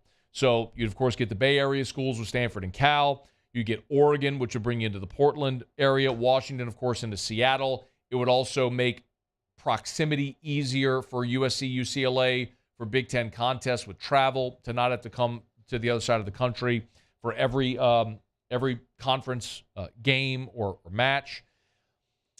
The other interesting part is that apparently the Big 12 has targeted Arizona, Utah, Colorado, and Arizona State if Oregon and others leave the Pac-12. Let me oversimplify this. The Pac-12 is teetering. If anybody else leaves the Pac-12, the Big 12 is going to pounce to get other teams out of the Pac-12, and the Pac-12 will no longer exist. So if I have one big takeaway, it's this. You know my stance on this. We're headed for one college football. However you want to call it, whatever you want to call it, structured. Last week, there was a report from Ross Dellinger that there have been conversations about college football breaking away from the NCAA. That's an inevitability. And when it's structured that way, it's not going to be structured as it is right now with all the conferences having their own TV deal. It'll just be college football. Whatever you want to call it, however you want to break it up, divisions, whatever it'll be, I don't know, don't care. They'll figure that out in time, but that's where I feel we are heading inevitably at some point.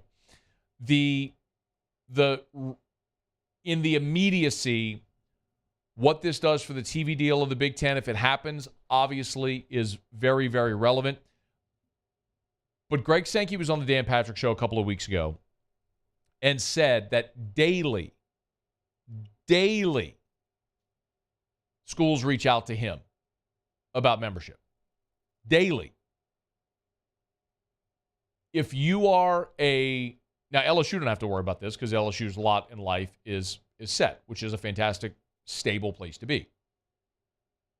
But if you are part of a university's leadership and you are not reaching out to either the Big Ten or the SEC, then you are grossly negligent. If you're just assuming that stability will always follow where you are and you're not one of the schools presently in the SEC or the Big Ten, you are naive and you are grossly negligent. And Oregon's about to prove that, and every other school in the Pac-12, which is about to jump ship. All right, it's after further review. I mean, if you thought the most recent round of realignment was done, it's not. I don't think that that's going to surprise anybody. But there is an inevitability with all of this. I've been screaming this for years, and it's where we're headed. It's such an obvious end. Now, how the road weaves to get to that point, I don't know. But I know where the train is going to stop. All right, Otter Locks to wrap up the show next. AFR. All right, it's Monday. At Pluckers, every Monday is all-you-can-eat wings. So get by either location. Nicholson, just south of campus. Bluebonnet, right in front of the Mall of Louisiana. 28 flavors of award-winning jumbo chicken wings. Ice-cold draft beer. Full-service bar. Sports on TV. Tonight, that means Monday Night Football. I can hardly believe it. You got Monday Night Football tonight. Absolutely incredible. You want to watch the Falcons and the Jets on Monday Night Football, you can do it at ESPN, while also watching all the MLB games tonight. You got the Subway Series, the Mets in the Bronx against the Yankees. You want to watch MLB, you can do it. All out-of-market events, it's all there. Week 0 of college football, go to Pluckers. Eat wings, drink beer, watch sports on TV tonight and every Monday. All you can eat wings. Pay one low price. Eat as many wings as you can all night long. That's at Pluckers. Nicholson or Bluebonnet if you don't like our wings. We'll give you the bird. I've been doing business with Luba for 25 years. They're dependable, trustworthy. It's just the attention to detail with our clients. Our folks have years and years of experience. They're highly trained professionals. But many companies have that asset. What I'd like to think makes Luba a bit different is that we use those talents in a way that truly is dedicated to serving the needs of the folks who depend on us. There it is, the extra mile, on the border of expected and extraordinary for those willing to go further, like vans customized for work or play, with safety and tech to keep you connected, supported by a 5-star sales, service, and finance team, and backed by the 1-star you know. So go the extra mile. It's never crowded, because so few have what it takes to go there. Mercedes-Benz Vans.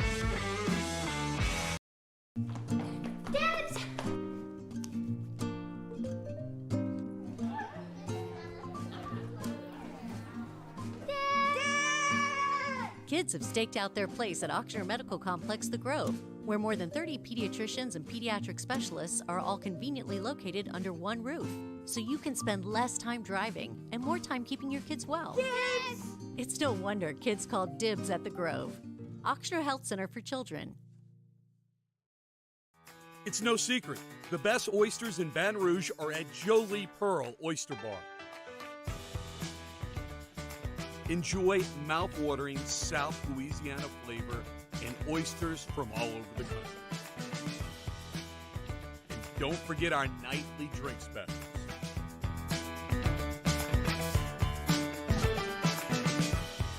Jolie Pearl Oyster Bar, located in downtown Baton Rouge. Oh, hey, what's up? It's Big D and Bubba, 100.7 The Tiger Morning Show. We'd love for you to join us every weekday, 4 a.m. till 9 a.m. Yeah, everything you want in a show. Country music. We got laughs. We got celebrity in-studio guests. We just need you. Join us every weekday morning, 4 a.m. to 9 a.m., right where it all started. That's right. Louisiana's country station, 100.7 The Tiger. Eli's always been into grilling. It took us a while to see it, but the signs were there. What are you doing, Eli? I knew grilling was my thing. I have been talking about it throughout my career. Happy with the results? I am. Got the new grill from barbecueguys.com. It performed great. My advice, as I always told my boys, do more of what you're born to do. Barbecue Guys, for those who were born to grill.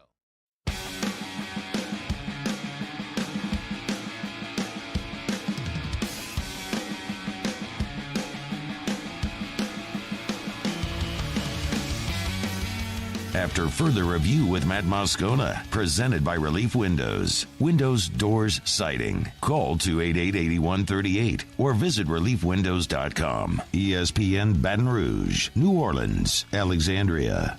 Down the stretch we come, final segment here on a Monday edition of AFR, presented by Relief Windows, Windows, doors, siding, reliefwindows.com. One thing left to do, find out what we're betting on tonight. Time for Otter Locks. Otter Locks, presented by Workbox Services. For over 20 years, Baton Rouge's leader on on-site construction, industrial, and residential services. So we turn to the one and only, the incomparable and often incomprehensible, the Ott Father himself, Jimmy Ott. Otter, how are you? Doing good, Matthew. How was your weekend? Weekend was absolutely fantastic. Final weekend without college football until January, and I am pretty psyched about that. Yes, that's a good sign. It's a good sign. Are you Saturday, but it gives us something. No doubt. I'm excited about week 0 for sure. We got some games that we started to watch Florida State, which will be interesting in and of itself. And we'll also find out about Vandy in Hawaii, if Vandy's going to be able to hit that over that Hanny's banking on. Anything tonight we're looking at? We're going to go to the Bronx and the Mets and the Yankees. And, yeah, we are. Well, we stuck our nose out there on Domingo Germán last Wednesday night, and they had the dramatic comeback with 4 runs in the bottom of the 10th until the Giants bullpen couldn't close out our parlay. But Max Scherzer, again in this spot, I love this Mets lineup right now, and they are just whooping up on people. Philadelphia had a big lead yesterday, 2 different times, and then they hit the lead-changing home run, another home run to get the insurance run that they would need. So I'm thinking of Mets minus 1.5 in Yankee Stadium, plus 110.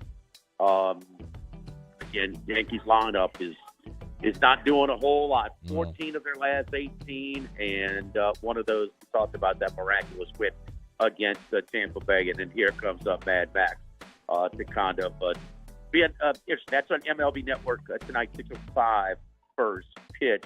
Got a little bit of a parlay here. You ready? Yep. Tampa Bay. Okay. Minnesota, Sonny Gray. Springs for Tampa Bay, Gray for Minnesota, and a Urias for the Dodgers. That pays plus 195, a 3-team money line parlay. You're dealing with a bunch 1 of minute big numbers. remaining. Minus 245, minus $2, minus 225. A lot of these are just kind of unbettable, so to speak.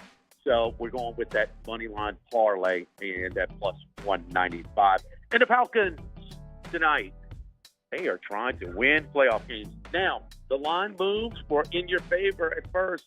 New England won, Buffalo won, Kansas City won, but the last 4 line moves have lost. This line move we think is going to win. They can't play Flacco. He's going to be the starter for the first game. Falcons putting an emphasis on winning preseason. We got the Falcons minus 4.5.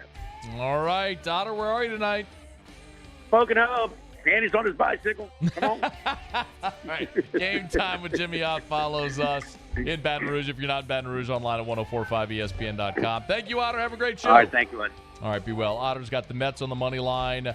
He's got the Falcons, and then he's got a parlay, a 3-team parlay. Amuse, Paulie, thanks. We'll see you tomorrow at 3. AFR. Getting on down the road. Remind you about GMFS Mortgage, GMFSmortgage.com. Changing lives since 1999.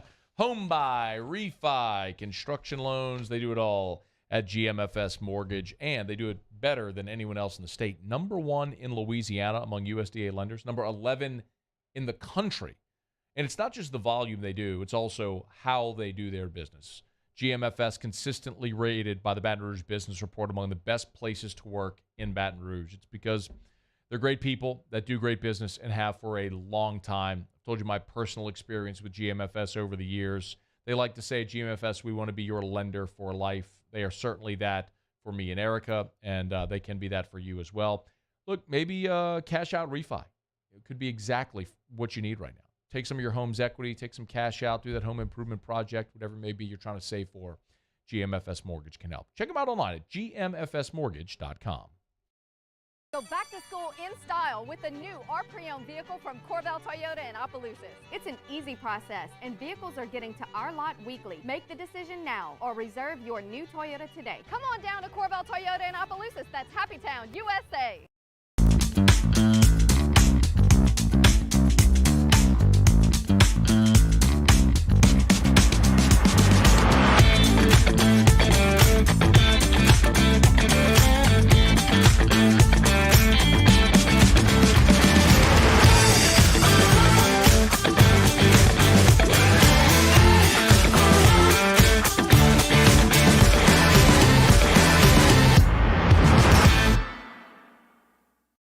Before we begin any electrical work here, we perform a home safety check that begins at your electrical panel to make sure that you and your family are safe. For all your upgrades, installations, and repairs, call Mr. Electric. There's nothing better than tailgating, but it can be a lot of work. So why do it yourself when you don't have to? Let Revelry Sports and Entertainment set up your luxury tailgate on campus. Order what you want and just show up to party. Book your tailgate today at revelryteam.com. Revelry Sports, the official tailgate partner of LSU Athletics. Bayou Chrysler Dodge Jeep Ram has $12,000 off MSRP on all new 2022 Ram Black Widow trucks in stock. All new Bayou vehicles come with a 1 million mile powertrain warranty and free delivery. If you need sales or service, the crew at Bayou is going to do right by you. This isn't just another day. It's so much more. Kelly's life was put on hold when her auctioneer primary care doctor discovered a rare blood disorder. Her doctor connected her to an auctioneer care team of cancer, heart, and kidney